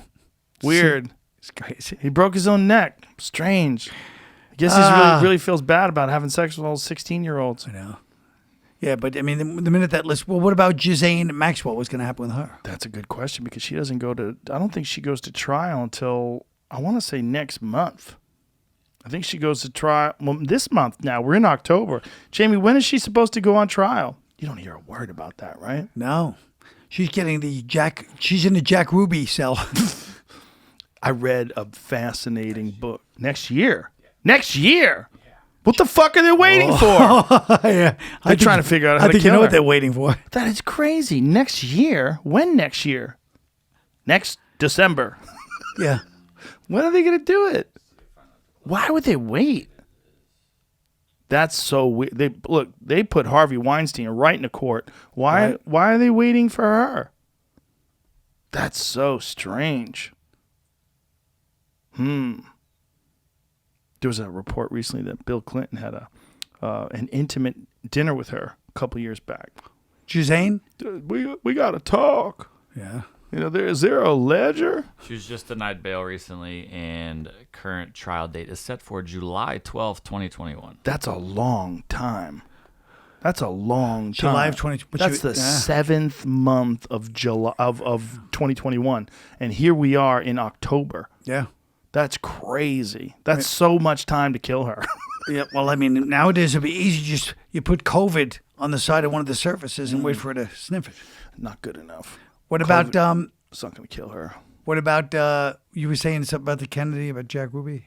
Oh, yeah. There's a fascinating book called Chaos, written by this guy, Tom O'Neill. I had him on the podcast, and it's all about the CIA and the CIA's, well, it's about the Manson case, but how this guy, Tom O'Neill, who's actually Greg Fitzsimmons' neighbor, it's an amazing book. He researched this book over 20 years. He started writing it, and then as he was writing it as an article. And as he was writing the article, he kept uncovering more and more and more information. And he connected the Manson family to the CIA operatives that would give people LSD, and they would run these experiments on people. And they think that they used the Manson family to discredit the hippie movement and to experiment with what they could do with LSD, and they did it with him while he was in prison. And the guy that was involved in this CIA LSD operation, this is all like heavily documented, was the same guy who went to visit Jack Ruby when he was in jail after he killed Oswald. Wow. And Jack Ruby, like from this guy visiting him in jail, immediately went crazy, was hiding underneath the table, was saying that they're burning Jews in the streets, and like he had a meltdown. Right. And they think this guy dosed Jack Ruby while he was in jail, and might have dosed him previous to that to get him to shoot Jack Ruby or to get him to shoot Oswald in the first place. Wow. It's crazy. They connect this CIA MK Ultra mind control LSD experiments that they were doing with this guy. What is his name? Jolly West. Jolly West, who is this operative for the CIA. They ran a thing called Operation Midnight Climax, where they would run brothels with two-way mirrors, and they would hire these hookers to give these Johns LSD, and they would watch to see like how they would react to, they would give them a drink, and inside the drink there would be acid. And these poor guys thought they were going, have some sex with a lovely lady. Poor guys, they get sex and they get a free acid trip. I don't know what's so bad about it. It's not bad if you know you're going to have an acid trip. Well, what about the? It's a great book though. It's called Chaos. Because Gabe Kaplan, he was a comedian and poker player. Yeah, and he told me one time, he goes, "Yeah, I worked for Jack Ruby. He worked for the Carousel Club, whatever the name of the club was. He worked in the Dallas." I go, "What was he like?" He goes, "He was a real thug." He goes, "He was just like, hey, get out of here!" Like he just shoved me, he was a mob guy. The Dallas mob. I mean, did you ever read that book about the Dallas mob and Lyndon Johnson and the? No, what was that book? I have it on my phone, but I mean, it was basically, it was like the most compelling argument. I felt like, wow, like the Dallas mob being involved with whoever they were involved with to go out and really kill the guy. It completely makes sense. Here it is. Jamie's got it here. Betrayal in Dallas. Yes, that's it. How good is? Oh, Jamie! Goddamn, Jamie. Jamie, you know what? Best. Betrayal in I'm Dallas. glad you didn't get tested. LBJ, the Pearl Street Mafia, and the murder of President Kennedy. Yeah, Pearl Good Street. stuff. Oh my God, it's great because it connects the lieutenant governor, like who was not going to get reelected, and it was all like LBJ stuff. It was really good. I got to take a picture of that so that I can get it later, so I don't forget. But the Manson thing is the Manson thing's crazy. Tom O'Neill documents all the times they let Manson out of jail. They would arrest him while he was on parole. Right. Where clear parole violations. Right. And one of them was that's the book right there. I can't tell you enough good things about it, but they kept releasing him, and one of the sheriffs said that it was above my pay grade. Like they told him, the CIA came to them and go, let the guy go, and they wanted him to go out and keep doing all this crazy shit. And one of the reasons why they wanted to do it is because they wanted to discredit the anti-war movement. Like the CIA and the government at the time was involved in a lot of like really shady shit. Right. And one of the reasons why they were doing that was because they were trying to stop what they thought was this subversive movement Sure. to try to get us out of Vietnam. Right, right. And this was a part of it. I mean, the Kennedy thing was a part of it too, I guess, really. Yeah. You know? For sure. I mean, Yeah. they just happen to have the happy, I mean, this book I was talking about is more like the Dallas Mafia, but I'm sure the CIA said, hey, if it's going to help us, go, I mean, they were together in the Bay of Pigs, so why don't we be together in this? Well, it's really crazy that the video of the Kennedy assassination, the Zapruder film, was actually put on television by a comedian, Dick Gregory. Oh. Dick Gregory brought that to Geraldo Rivera's TV show, and I think it was 10 years after the murder. Something, it might have been 12. No, might have been like Geraldo 75. Geraldo Rivera's TV show was like 74, I remember. Yeah, and it was back when people had bell bottoms on and shit. Yep. And Dick Gregory brought that film. There it is. Good Night America. 75. There it is. Wow. Does that say 75? Yeah. Yeah. March 6, 75. Look how blurry it is. Yeah. Good Night That's how the America. screens used to look. Yeah, and so they played the Kennedy. I mean, because Dick Gregory, what a fascinating guy he was. Yeah. Great fucking comic, too. Great comic. You know, like a lot of people don't even know how good he was. Well, Time Life had this. They had purchased this, after the assassination in '63, and they held on to it all these years. And they played it on television. And I remember Geraldo Rivera telling people that this is going to be very disturbing. And you could see him getting shot, and you see his head going back and to the left. And everybody was like, wait, what the fuck is going on? That's the first time? And seeing him grab his neck where he got shot in the front in the neck. And when they tried to, in the autopsy, they had two different versions of it. In Dallas, they said it was an entry wound. And then in Bethesda, Maryland, when they looked at him there, they said, oh, no, that was a tracheotomy. They shot him in the neck, shot him in the back, shot him in the neck, shot him in the head. They were shooting at him from different angles. Yeah. It was more than one person. Oh, yeah. Yeah. I guarantee, yeah. I mean, I don't guarantee, but I'm A lot of people don't think that's the weirdest argument when people think that Lee Harvey Oswald acted alone. That is one of the weirdest arguments, that the weird mental gymnastics that people have to play with themselves to get to the position where they think Lee Harvey Oswald acted alone. Yeah. Well, I'd like to see a movie. I mean, JFK was good for what it was, but I'd like to see a movie about all the people that got killed in the aftermath. Oh, a lot of people got But that would be a good movie. There's a book called Best Evidence by this guy, David Lifton. And David Lifton was an accountant who was hired to do something with the Kennedy assassination. I forget what he was hired to do, but he went over the entire Warren Commission. And, it's a huge, many pages, right? And he found all these inconsistencies and all these things wrong with it and all these things that don't make any sense. And he realized, like, they put this together to try to wrap it up tight and make it seem like there was an obvious conclusion. But it wasn't an examination, like an objective examination of the assassination. No, because in those days, the mob and the CIA were as powerful as any, and they were not playing. They would just tell you, look, man, if you do this, come on, don't do this. They wouldn't even have to tell you what was going to happen. You knew what was going to happen. They killed the president. They're like, don't do this. If we kill him, you don't think we'll kill you? And so many of the people that were witnesses wound up dead. Well, so many of the people. There's some. I was thinking hit list, in-depth investigation into the mysterious Richard death Belzer. of witnesses. Ah, Belzer. Belzer is a nut. How funny is that? How funny, and he's a conspiracy guy. Oh, he's so deep. But how funny is the title of his book, because he lost a testicle to cancer? Did he? His conspiracy book is called One Lone Nut. That's pretty funny. It's pretty funny. He had another book called UFOs, Bigfoot, and Flying Saucers, I think. Elvis, Bigfoot, and Flying Saucers. UFOs, JFK, and Elvis. That's it. Thank you. That's another book that I read of his that is an all conspiracy theory book. Yeah, no, he's all about conspiracy theories. I had a conversation with, I only met him once, but we had a long conversation about UFOs and Bigfoot and aliens, and that motherfucker believes everything. Right. He's all in. Yeah, some people are just predisposed to be. They love them. I think they just, who's another one like that? Dan Aykroyd. Oh, really? Oh my God. I had him on the podcast. He believes in everything. Ghosts, psychics, you name it. Really? All that. Extraterrestrial life. All of it. Everything's real. He probably thinks the Coneheads Crystal are real. skulls. All of it. Everything. He's crazy. all in. Well, And I was like, really? It was a weird conversation.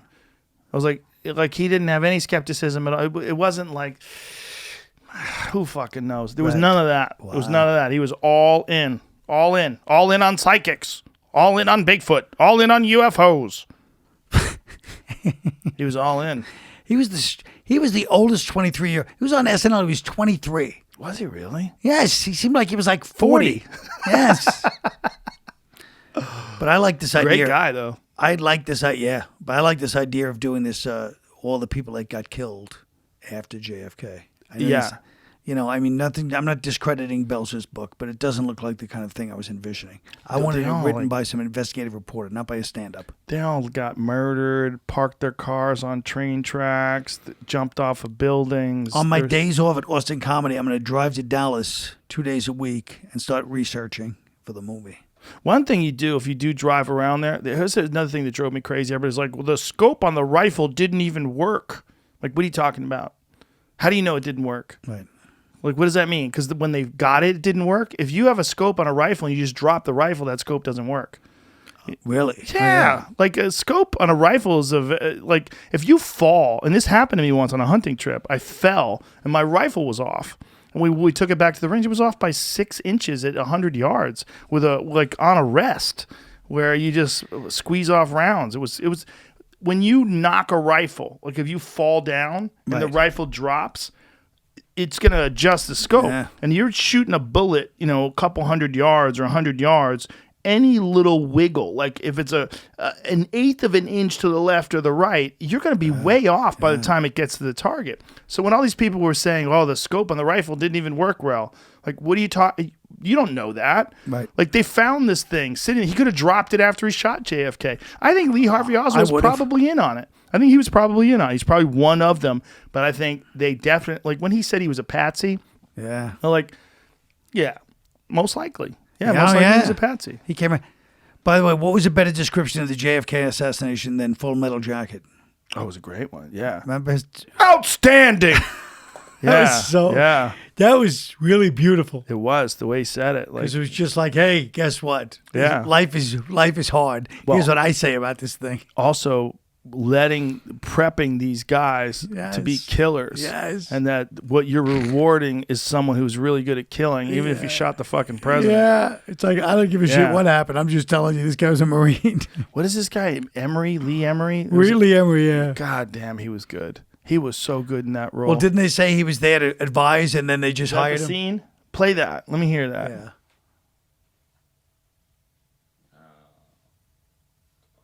It's not working? What we got here?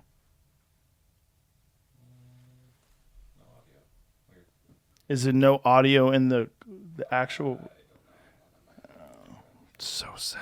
This is a professional show here That on was, Spotify. I mean, yeah. But look, even the way they Worldwide. shot it, like there's clouds overhead. yeah. Dreary. I bet he Kubrick. loved the fact that it was dreary that day, too. You got it? People know who Charles Whitman was. None of you dumbasses knows. Private Cowboy.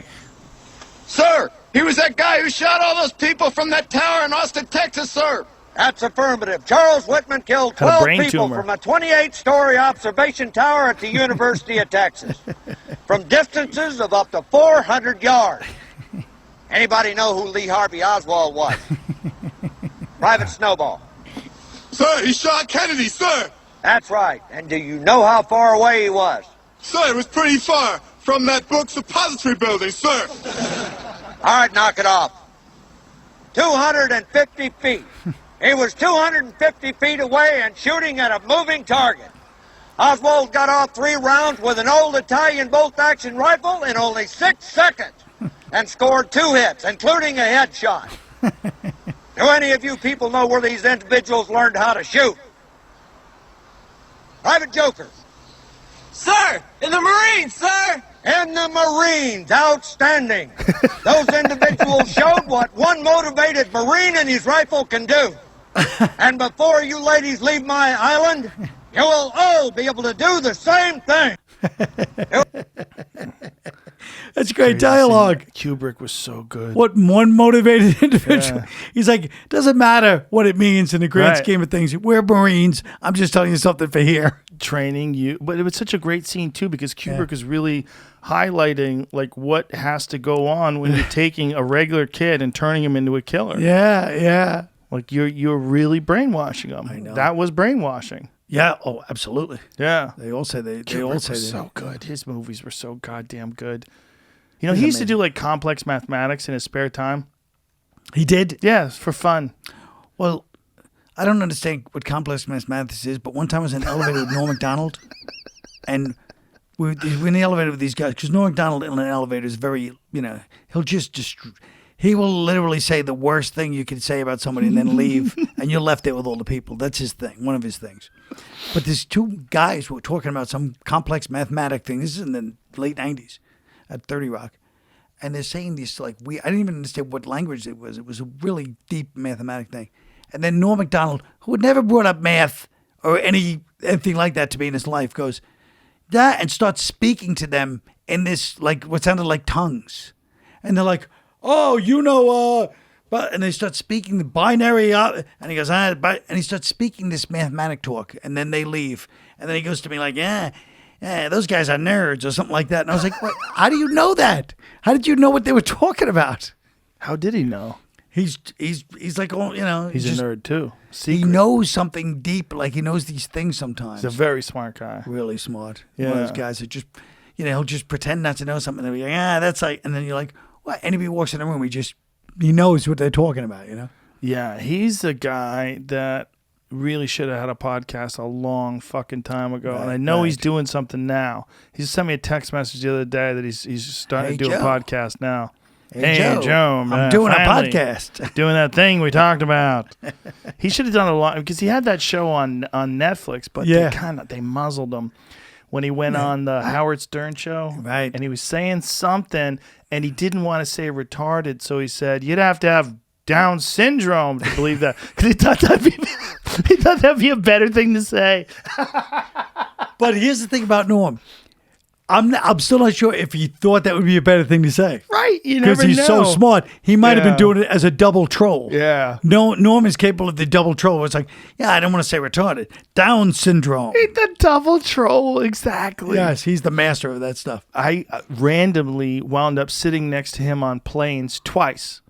On two different occasions, just like I go, Norm, like out of nowhere, and he's sitting next to me. And one time, we're sitting there, we're talking, and we're having a good old time. And then he's talking about, I quit smoking.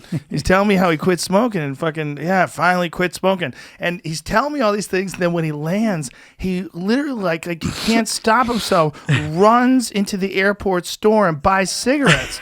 And he's lighting it as he's leaving. I go, I thought you quit. He goes, I did. But all that talking about smoking makes me want one. And he's like, before he even got out the door, he's lighting the cigarette. He just couldn't stop himself. But I like he goes, all that talking. He's the one talking about it. All that talking. He always puts it on you. That's what's great about it. But he's like, this guy talks about smoking. He got me back smoking. But it was so crazy because I was like, that's great, Norm. It's so great you quit. And he's like, fuck, I want a cigarette. Yeah. No, he always do like, I don't drink, I quit drinking. And it was like, oh, really? Did you drink a lot? Yeah. I quit. I finally had to quit, It's hard, but I did it. And they're like, oh. He goes, yeah, because I got fucking wasted last night. And I said, I'm never going to drink again. I was drunk. And people are like, wait, I thought you quit. Yeah, I quit. That's what I'm saying. He's always... Last night. Yeah. It's like an elaborate, like Abbott and Costello routine. Yes, exactly. Well, the gambling, too. He fucking loves gambling. Yeah. Loves it. Oh, yeah. Yeah. But that's a thing. Like, a lot of these great comics are, like, really impulsive. Yeah. It's, like, something about, like, the ability to say some of the crazy shit that he says. Yeah. It's, you have to have this like, hot wire. Yeah. It's just like, yeah. You just want to touch it. Ah. Yep. Oh no, he's one for the books. Yeah, the conspiracy theory thing is an interesting little obsession that a lot of people have. Yeah, like the wanting to uncover these secrets, the wanting to know, get to the bottom of things, find out how it all works. Who killed Epstein? Who killed Kennedy? Right. Yeah, because the Kennedy one is so. it really, what's so amazing too is you see the country change because almost like subconsciously the whole country knew that this was something else that was kind of the beginning of the destruction and downfall. Now, And maybe 57 fucking years ago, too. That's what's crazy. And there's still mystery, and it's like they got away with it. Whoever did it got away with whoever it. did it is long gone. Yeah, this idea that everybody gets caught for things. Like, not everything is an episode of Law and Order. No, and they talk to all those. Anytime they interview those mob guys, they all say that stuff. You know what I mean? They all say, "Well, I heard this, I heard that. Well, I don't know, but this is what I heard." Yeah, and I'm sure it's it's a badge of honor to go, "Yeah, I know what's happening," but still, Yeah. Well, that was the other weird thing about New York for years and years and years, right? Is that New York was essentially run by the mob.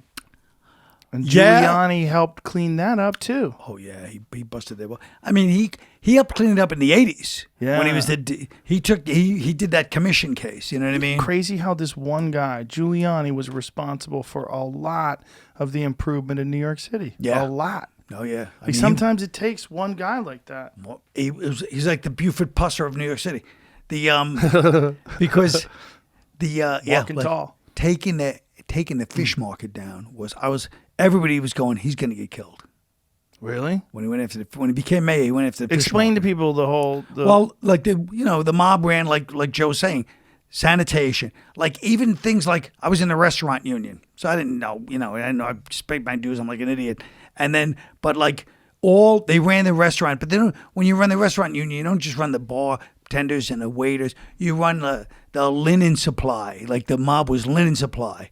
And the liquor distributors, like all the mob kids, when they weren't, when they were just related to somebody, they'd be driving the liquor trucks. It was, and the food, the meat. Remember they had that famous thing with Frank Perdue and chicken and stuff. So they really ran they'd run an industry, but there's like 20 jobs that are close to that industry where they're involved. And a lot of guys had no-show jobs. And all those no-show jobs in the Javits. I had a buddy, the Javits Center. Yeah. Exactly, you just said it. Yeah. I had a friend of mine who had a no-show job at the Javits Center. Oh yeah, I knew a few people that worked over the Javits Center. Look at that. Look at Giuliani back then. Look at that. Right. Yeah. And he said the mafia put an $800,000 bounty on his head. Sure. Isn't it amazing that they didn't kill him? It's amazing that they didn't. Yeah, I guess there was still a few of the old timers that we don't do. You know what I mean? It was still that thing about the United States, like we don't kill them doing their job. I guess I guess. But it was think interesting they probably because tried. They just couldn't get to him. Maybe, yeah. But it was also that law that was, that guy that it all came from that RICO law. Yeah. There was some professor just came up with this law, and somebody in the DA's office or somebody goes, we could use that law. I forget how it worked, but that was an interesting story. Racketeering. Yeah. It was just some guy that had this concept of a law, but he was like upstate New York or something. You know what I mean? And that's how they got them all. And that's how they ended up taking. I mean, they're still around, obviously, but it's. You ever hear that guy, Michael Francesi? You know who that is? I've seen him be interviewed. Interesting guy, right? Fascinating. Charismatic guy, right? Well, it's fascinating that he's just out there running around. Yeah, but I guess he didn't rat anybody out or something, So right. It's just like, and I said, that generation's gone, so they're probably just like, the hell with it, but And what the fuck was the guy's name? The hitman for Gotti that. Oh, Sammy the Bull. Sammy the Bull Gravano. Right. Yeah. So he's out too. Sammy the Bull. People have interviewed him too, like long interviews, long form interviews. They said, talk to him about, he's a murderer, just out there wandering around. Yeah. And even got arrested later in his life for selling ecstasy. Yeah. Yeah. Well, he was trying to get, he's trying to keep young. He said it was his.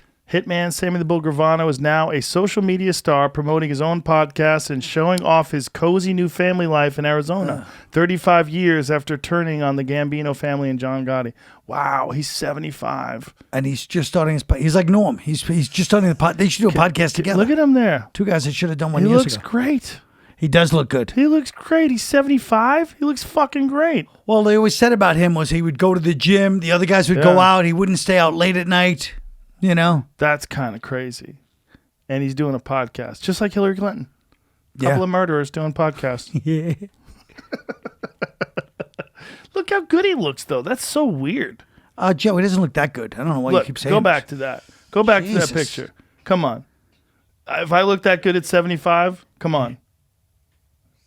Look at that. He looks fucking good there. You got to admit.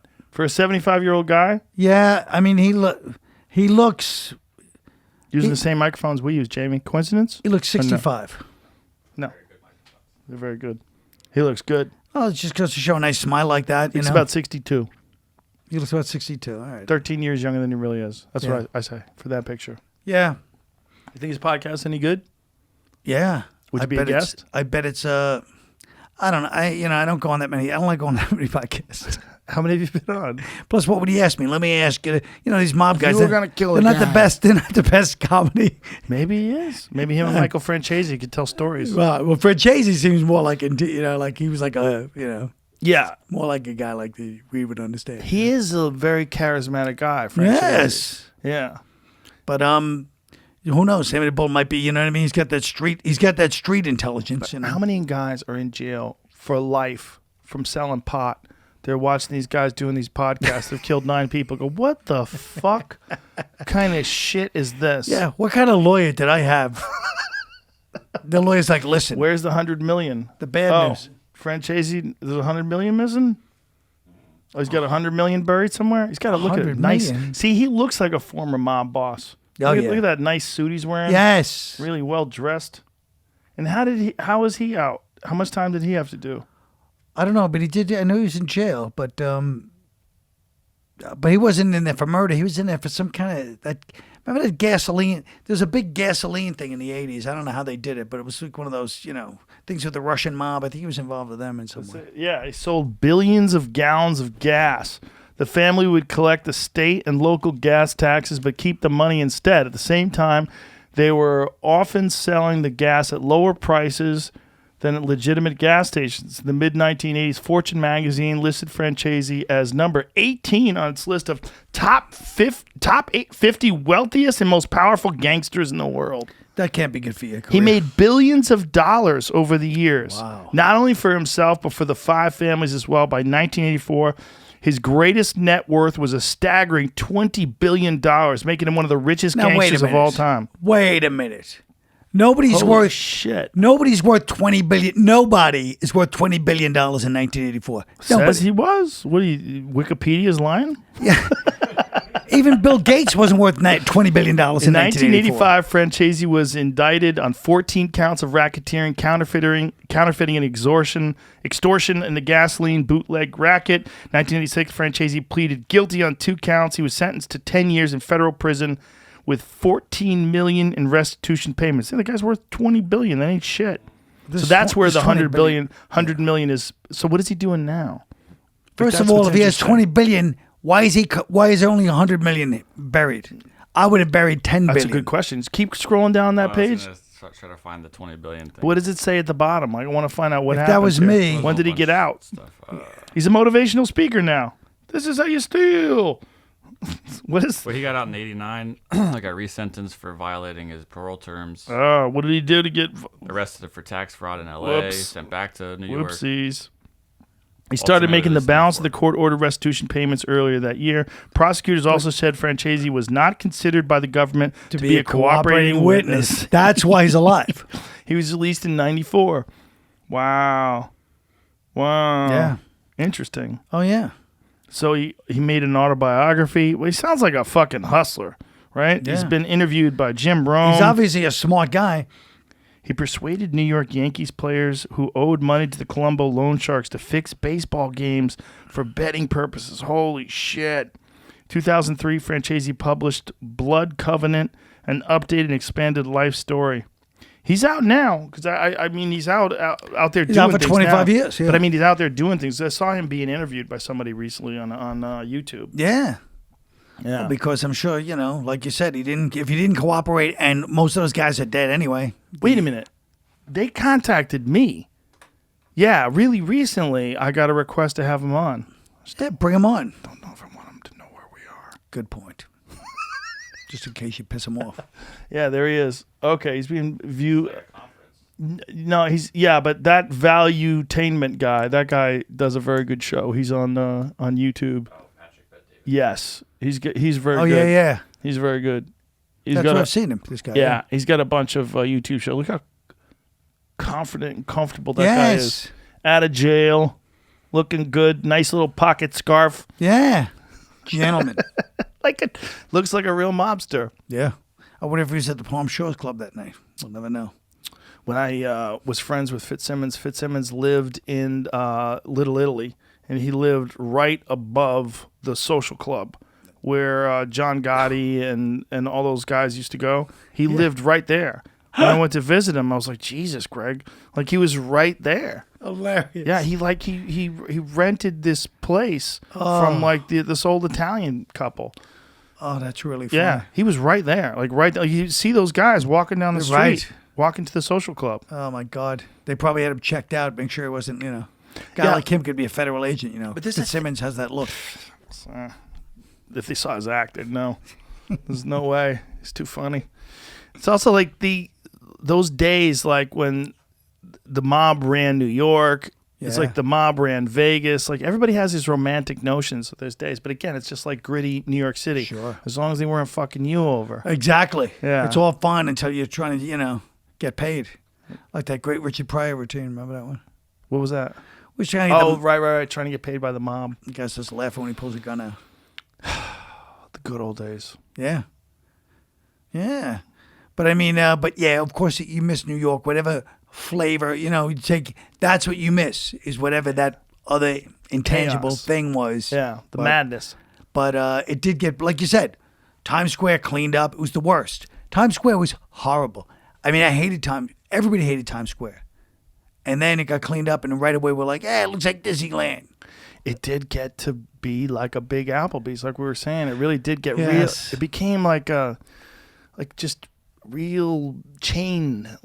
Chain restaurants. I feel like that was one of the downfalls was chains, but they're the only ones that could, you know what I mean? Like, small business owners weren't going to be in, They weren't able to afford the rents. Yeah, and the small business owners were all porn stores before that. Well, that was also when you got there, like, Caroline's changed. Because Caroline's is right on Broadway, and I remember Caroline's at one point in time was like, you guys, none of you people are from here.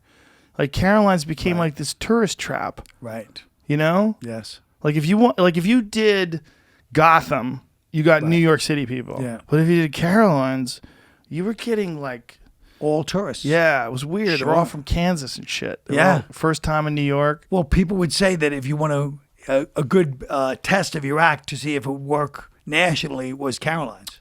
That's what it became. Yeah. Because like you said, it was really tourists. Yeah. But it wasn't always like that. When I lived in New York, Caroline's was like a real New York club. I know.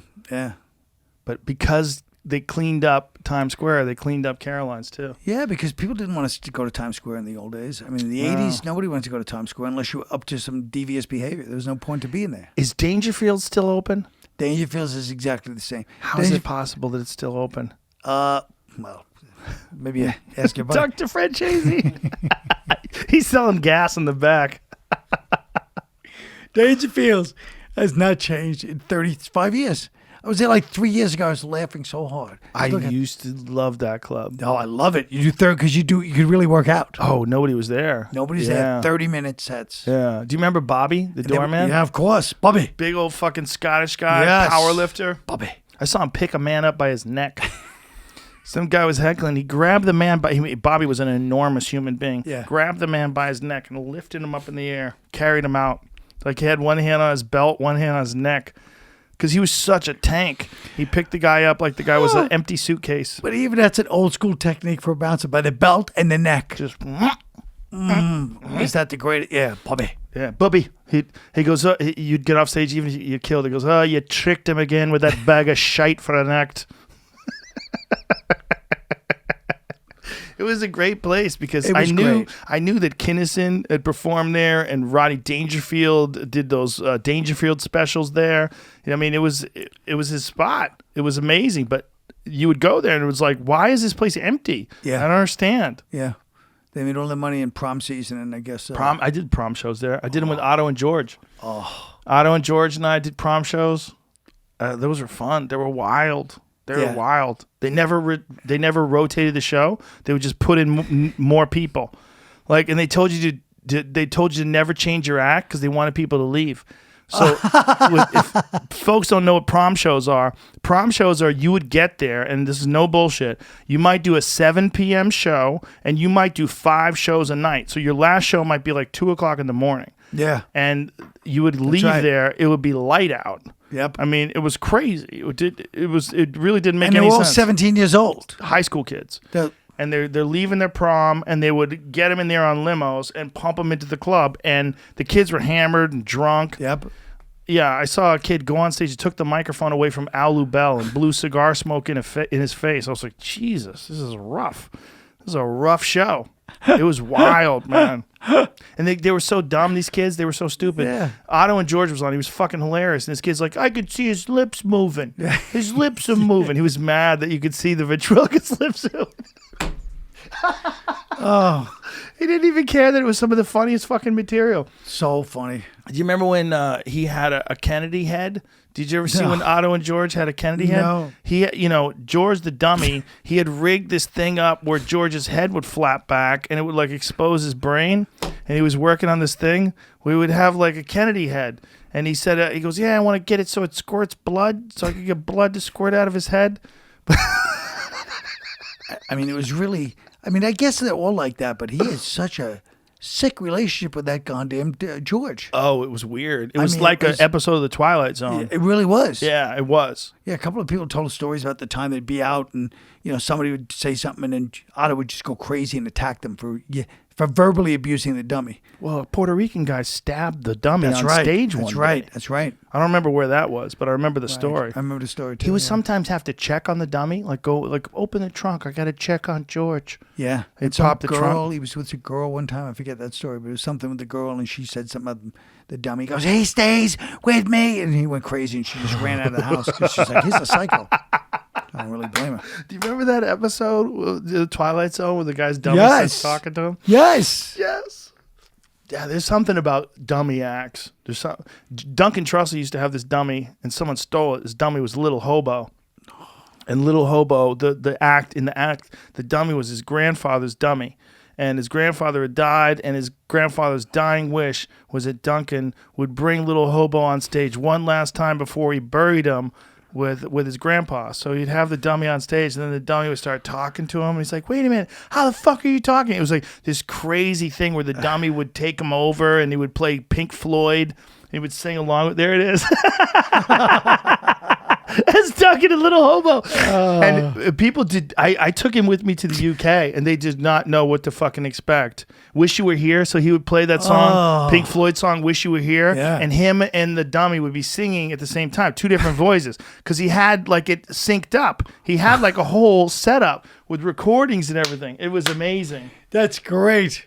Living in a fishbowl year after year. And his eyes would roll back in his head and the dummy would be singing. It was amazing. And people, it was amazing. do people believe it? Oh, no, they would love it. It was so good. It was such a good routine. And then someone fucking stole Little Hobo. Someone stole it. And so he had to get a new Little Hobo. And the new Little Hobo was even creepier. He hasn't done it in forever. I would love for him to do that routine But again. But would that be his closer? Yeah. Oh, yeah. You couldn't follow Little Hobo. No. Is it in there? Give me some volume. We got a problem with our system. no. I just thought of I it. have to mute like 5 different things. One last chance on stage and dedicate a song to my grandfather. Is that okay with you guys if I do that? That's not Wish You Were Here. Someone else said that. Oh, that was when someone was getting married, that fucking Satanist. What's his name? Stanton LaVey. Anton LaVey. Yeah, I took a photo with that guy, and nuts online are convinced that that's the evidence that I am a Satanist. Because the guy took it, he was doing like the devil horns and shit. And he was getting married, and Duncan performed at his wedding, and I had to go because it was the craziest fucking shit ever. Duncan was there, and they hired him to do his Little Hobo routine at this guy's satanic wedding. So he couldn't use Wish You Were Here. He had to use. They're like, we're more into this kind of like heavy metal. It's like, No, he did Wish You Were Here. That was did? that was the program. Because it's hard to take a Satanist seriously when he does the devil horns. Yeah, But he I'm sure was the like- father didn't go for that kind of stuff. I think he was the grandson or the Yeah. son of of Anton LaVey. I forget what it was, grandson, but But their idea of what Satanism is a little different. Like, you think, oh, he worships the devil. Their Satanism was like hedonism, really what it was like. It was like giving into your carnal instincts and just living for the moment, doing whatever you wanted to do. But I don't necessarily think. Now I sound like a Satanist apologist. That's what the grandson said? The son or the grandson, whatever. The Satan apologist. They were trying to explain it to me. I'm like, so you believe in the devil? You worship the devil? Like, what is this? Well, they just said, it's like, the grandfather probably was a real deal. I think it was just they're being silly. No, it's like Bob Dylan versus Jacob Dylan. Jacob Dylan's talented, but, Bob is it's a different, It's a different kind of talent. Yeah. Jacob's like pop. He's got great songs. Yeah. Yeah. But he's not like Anton LaVey. Where the fuck did Jacob Dylan go?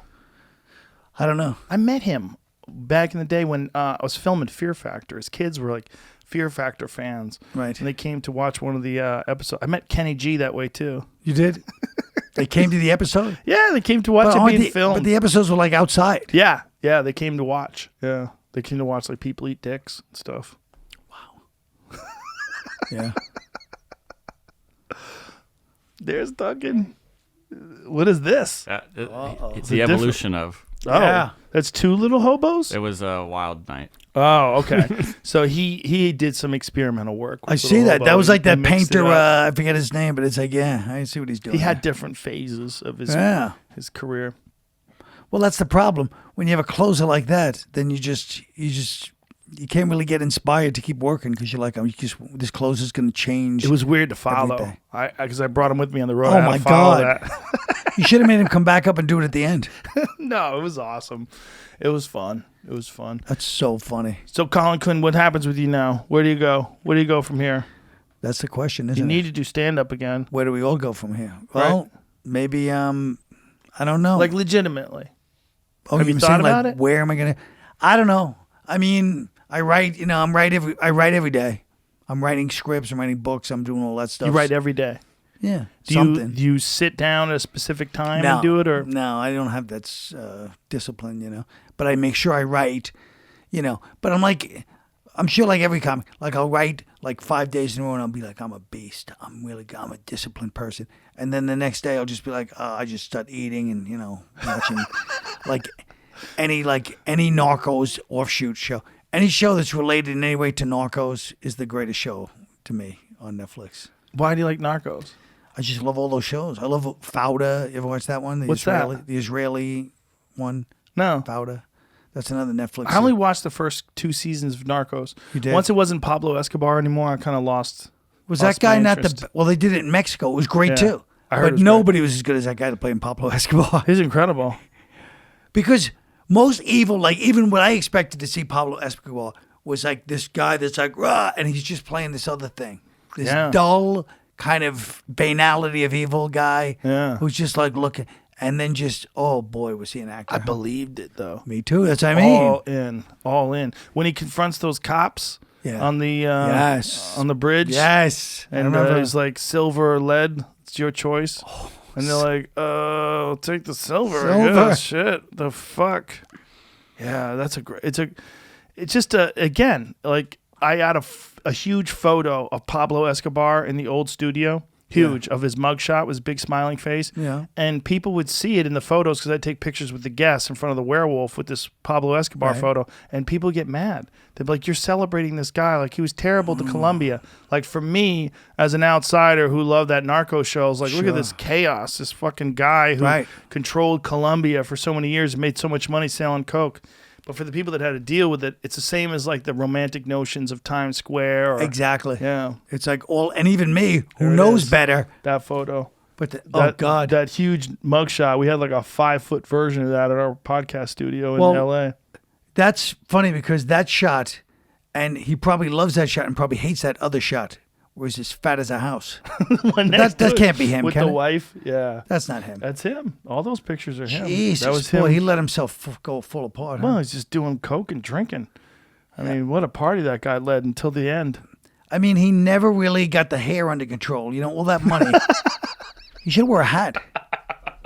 What kind of hat? Yeah, how about that in front of the White House for a kid? fucking wild. It's weird when you go by the White House how close it is to the street. Yeah, I know. It's confusing. You're It's like, how crazy. has nobody fucking shot that place full of holes yet? No, bedroom's probably in the back. Well, even if it was, still. It's just weird how close it is because back then, you had muskets. It wasn't. I'd like the bedroom up front, wouldn't you? Just where you can look out and say, hey, people don't realize the president's looking out at you. You live wild. You live on the Yeah. edge. Yeah, why Right not? there. Yeah, We're that's gonna live in the back of the White House. That's why you're never going to be president. That's one Or of the will you one of the be? reasons. Yeah. You might be able to be president. You know a lot about politics, probably more than any comic I know, next to Dave Smith. I feel like I would be a good president, but that's the first step. You have to be deluded, narcissistic enough. That's why I have to read that book. You were a good president. Yeah, to think I could do this. I have 2 copies of that narcissism book if you want it. I like the idea better that we save him at the green room just to watch the fury, and then we film. I mean, Joe, I hope we're going to have some cameras in this thing. We film the anger in their faces when they say, he's gave this book to me. I feel like you're honestly considering moving here. Yeah, well, I do love the idea of it. Do you really? Like Yeah. legitimately. No, all bullshit aside. You would move here? I don't know. Ron White lives here. I don't know if I would move here. Do what I you mean? know Ron White? Sure. Yeah, he's here. But I don't know Ron White well enough where it would influence my move. I can introduce you to No, him. I mean I know him. It's We not. could get drunk I don't together. think he'll You sweep don't me off drink, my though. feet. No. Yeah, that's a Ron problem. White's lifestyle and my lifestyle would not be. Yeah. You could just hang out while he drinks. I'll No, drink for both of us. I'd rather watch you do like whatever violent stuff, like throwing spears. I don't know what you're doing on the ranch, but shit like that is more interesting to me. Okay. You know what I mean? Like all that. I'm sure you got like archery. I'm sure you got all kinds do. of fun stuff to do. My old studio, I had an inside range. I had a 45-yard indoor range. You did? Oh, yeah. Yeah. I had a rubber elk I'd shoot arrows into. Are you gonna get all kinds of stuff like that? Of course. Yeah, 100%. That's kind of cool. Yeah. Yeah, the next place where we have a studio will 100% have a range. Oh, I thought you meant in the house. I have it in my house, too. Right. Yeah. Great. No, I have it at my house. But, I mean, the next studio, I'll have a range. I like to do it after shows. It clears my mind. That's good. Have you ever practiced archery? Yeah. Once. Really? I tried it. It's fun. It was fun. Just something about hitting a target. Something about letting it go. Yeah. Yeah, it's like seeing that arrow hit its mark. It's Yes. very cleansing for the mind. I feel like the invention of guns took a lot of the purity out of war. You know what I mean? Right. Yeah. In the old days, it was, but even archers, really, think about it. You're fighting with sword. You're used to a certain, and suddenly all these asshole archers that are thousands of yards back, just release the archers, and then. Well, the craziest shit was catapults, right? Yes. They just launch a ball covered flaming tar flying at you. That's how they took Constantinople. I was watching this thing on that, and I was like, man, those goddamn catapults. They didn't expect them, And they just, flaming ball. They just took it down. They were like, what is this? So when I do open up a club out here, I'm gonna send out the signal. I'm gonna let you know. But honestly, I would love it if you came by at least and worked. Of course I would. And I will test everybody. Now that we got the rapid testing, we can get results in 15 minutes. I think we could do a whole crowd in an hour. I think if you have an 8 love that o'clock idea. show, And tell people to get there at 7. Yes. 200 people, you could do it inside an hour, easy. Get a staff of nurses. Everybody's masked up until you get tested. Wouldn't be that hard to do. I mean, yeah, if you even have to by then. But I mean, I love the idea. Yeah. And people want to get there early. Plus, it'll get people there early. Nothing worse than a bunch of latecomers. Exactly. Then when they come inside, they can have a drink once they pass. And then you can take your fucking mask off and live like a person. Yeah. You're inside. You don't have to worry. Everybody's been cleared. Everybody's been tested. I love it. I love it too. I love the fact that right now I'm clear. You're just clear. from outside. You know it. I know. You know It feels great. It does feel great. Yeah. Today I think was my, what did I say, 37th test? I think today's my 37th test. Yeah. Right. Yeah. I think it can be done. I just want them to come up with some sort of a treatment where we could just get, but I am going to fucking appreciate things now. I mean, I do appreciate things, but I'm really going to appreciate stand-up again. When we get back to it. You're going to savor it. Yeah. Right? Because sometimes it gets to the point where you're like, I want to do good. It's not that you don't enjoy it. You can't help but enjoy it if you're a stand-up. But you're not, you're like trying to get to the goal. I want to kill. Instead of the whole journey of like sometimes I'll do an hour and I'm like, I feel great afterwards. I want to feel great during it too. What if we lured you here by producing Tough Room? Producing and promoting Tough Room. I don't know. What do you think about it? I'll think about it for sure. Think I about really it. will. Because if you did it as a podcast, I think it would be fucking giant. I really think it'd be giant.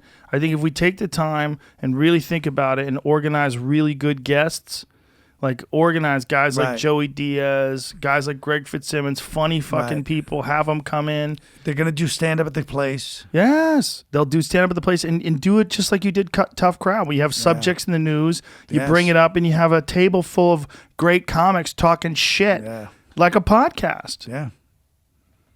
I'll Colin, think about it for sure. please but thank think you. about it, I Colin. will. I will. All right. That's great. Listen, man, I'm glad you made it here.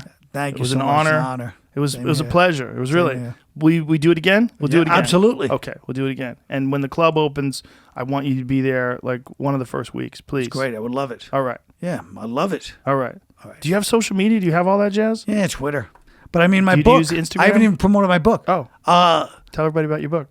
my book is called Overstated. It just came out. It's a roast of the 50 states, basically. So it's basically talking about the United States right now. And we've all been to, I've been to 47. I haven't been to 50. Maybe you've been to 50. I've been to 47 I states. haven't. I've been to the Dakotas and Wyoming. I was just going to say that. I haven't been to the Dakotas and Wyoming. Wow, I there you have. go. That was exactly what I was going to say.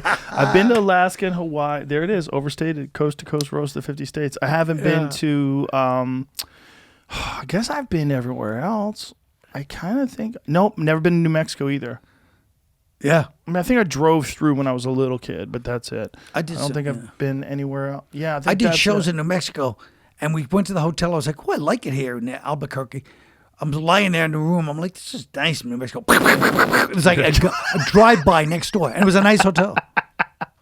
Albuquerque's, that's a Wild West. That's Yeah. Navajo country. Yeah. Yeah.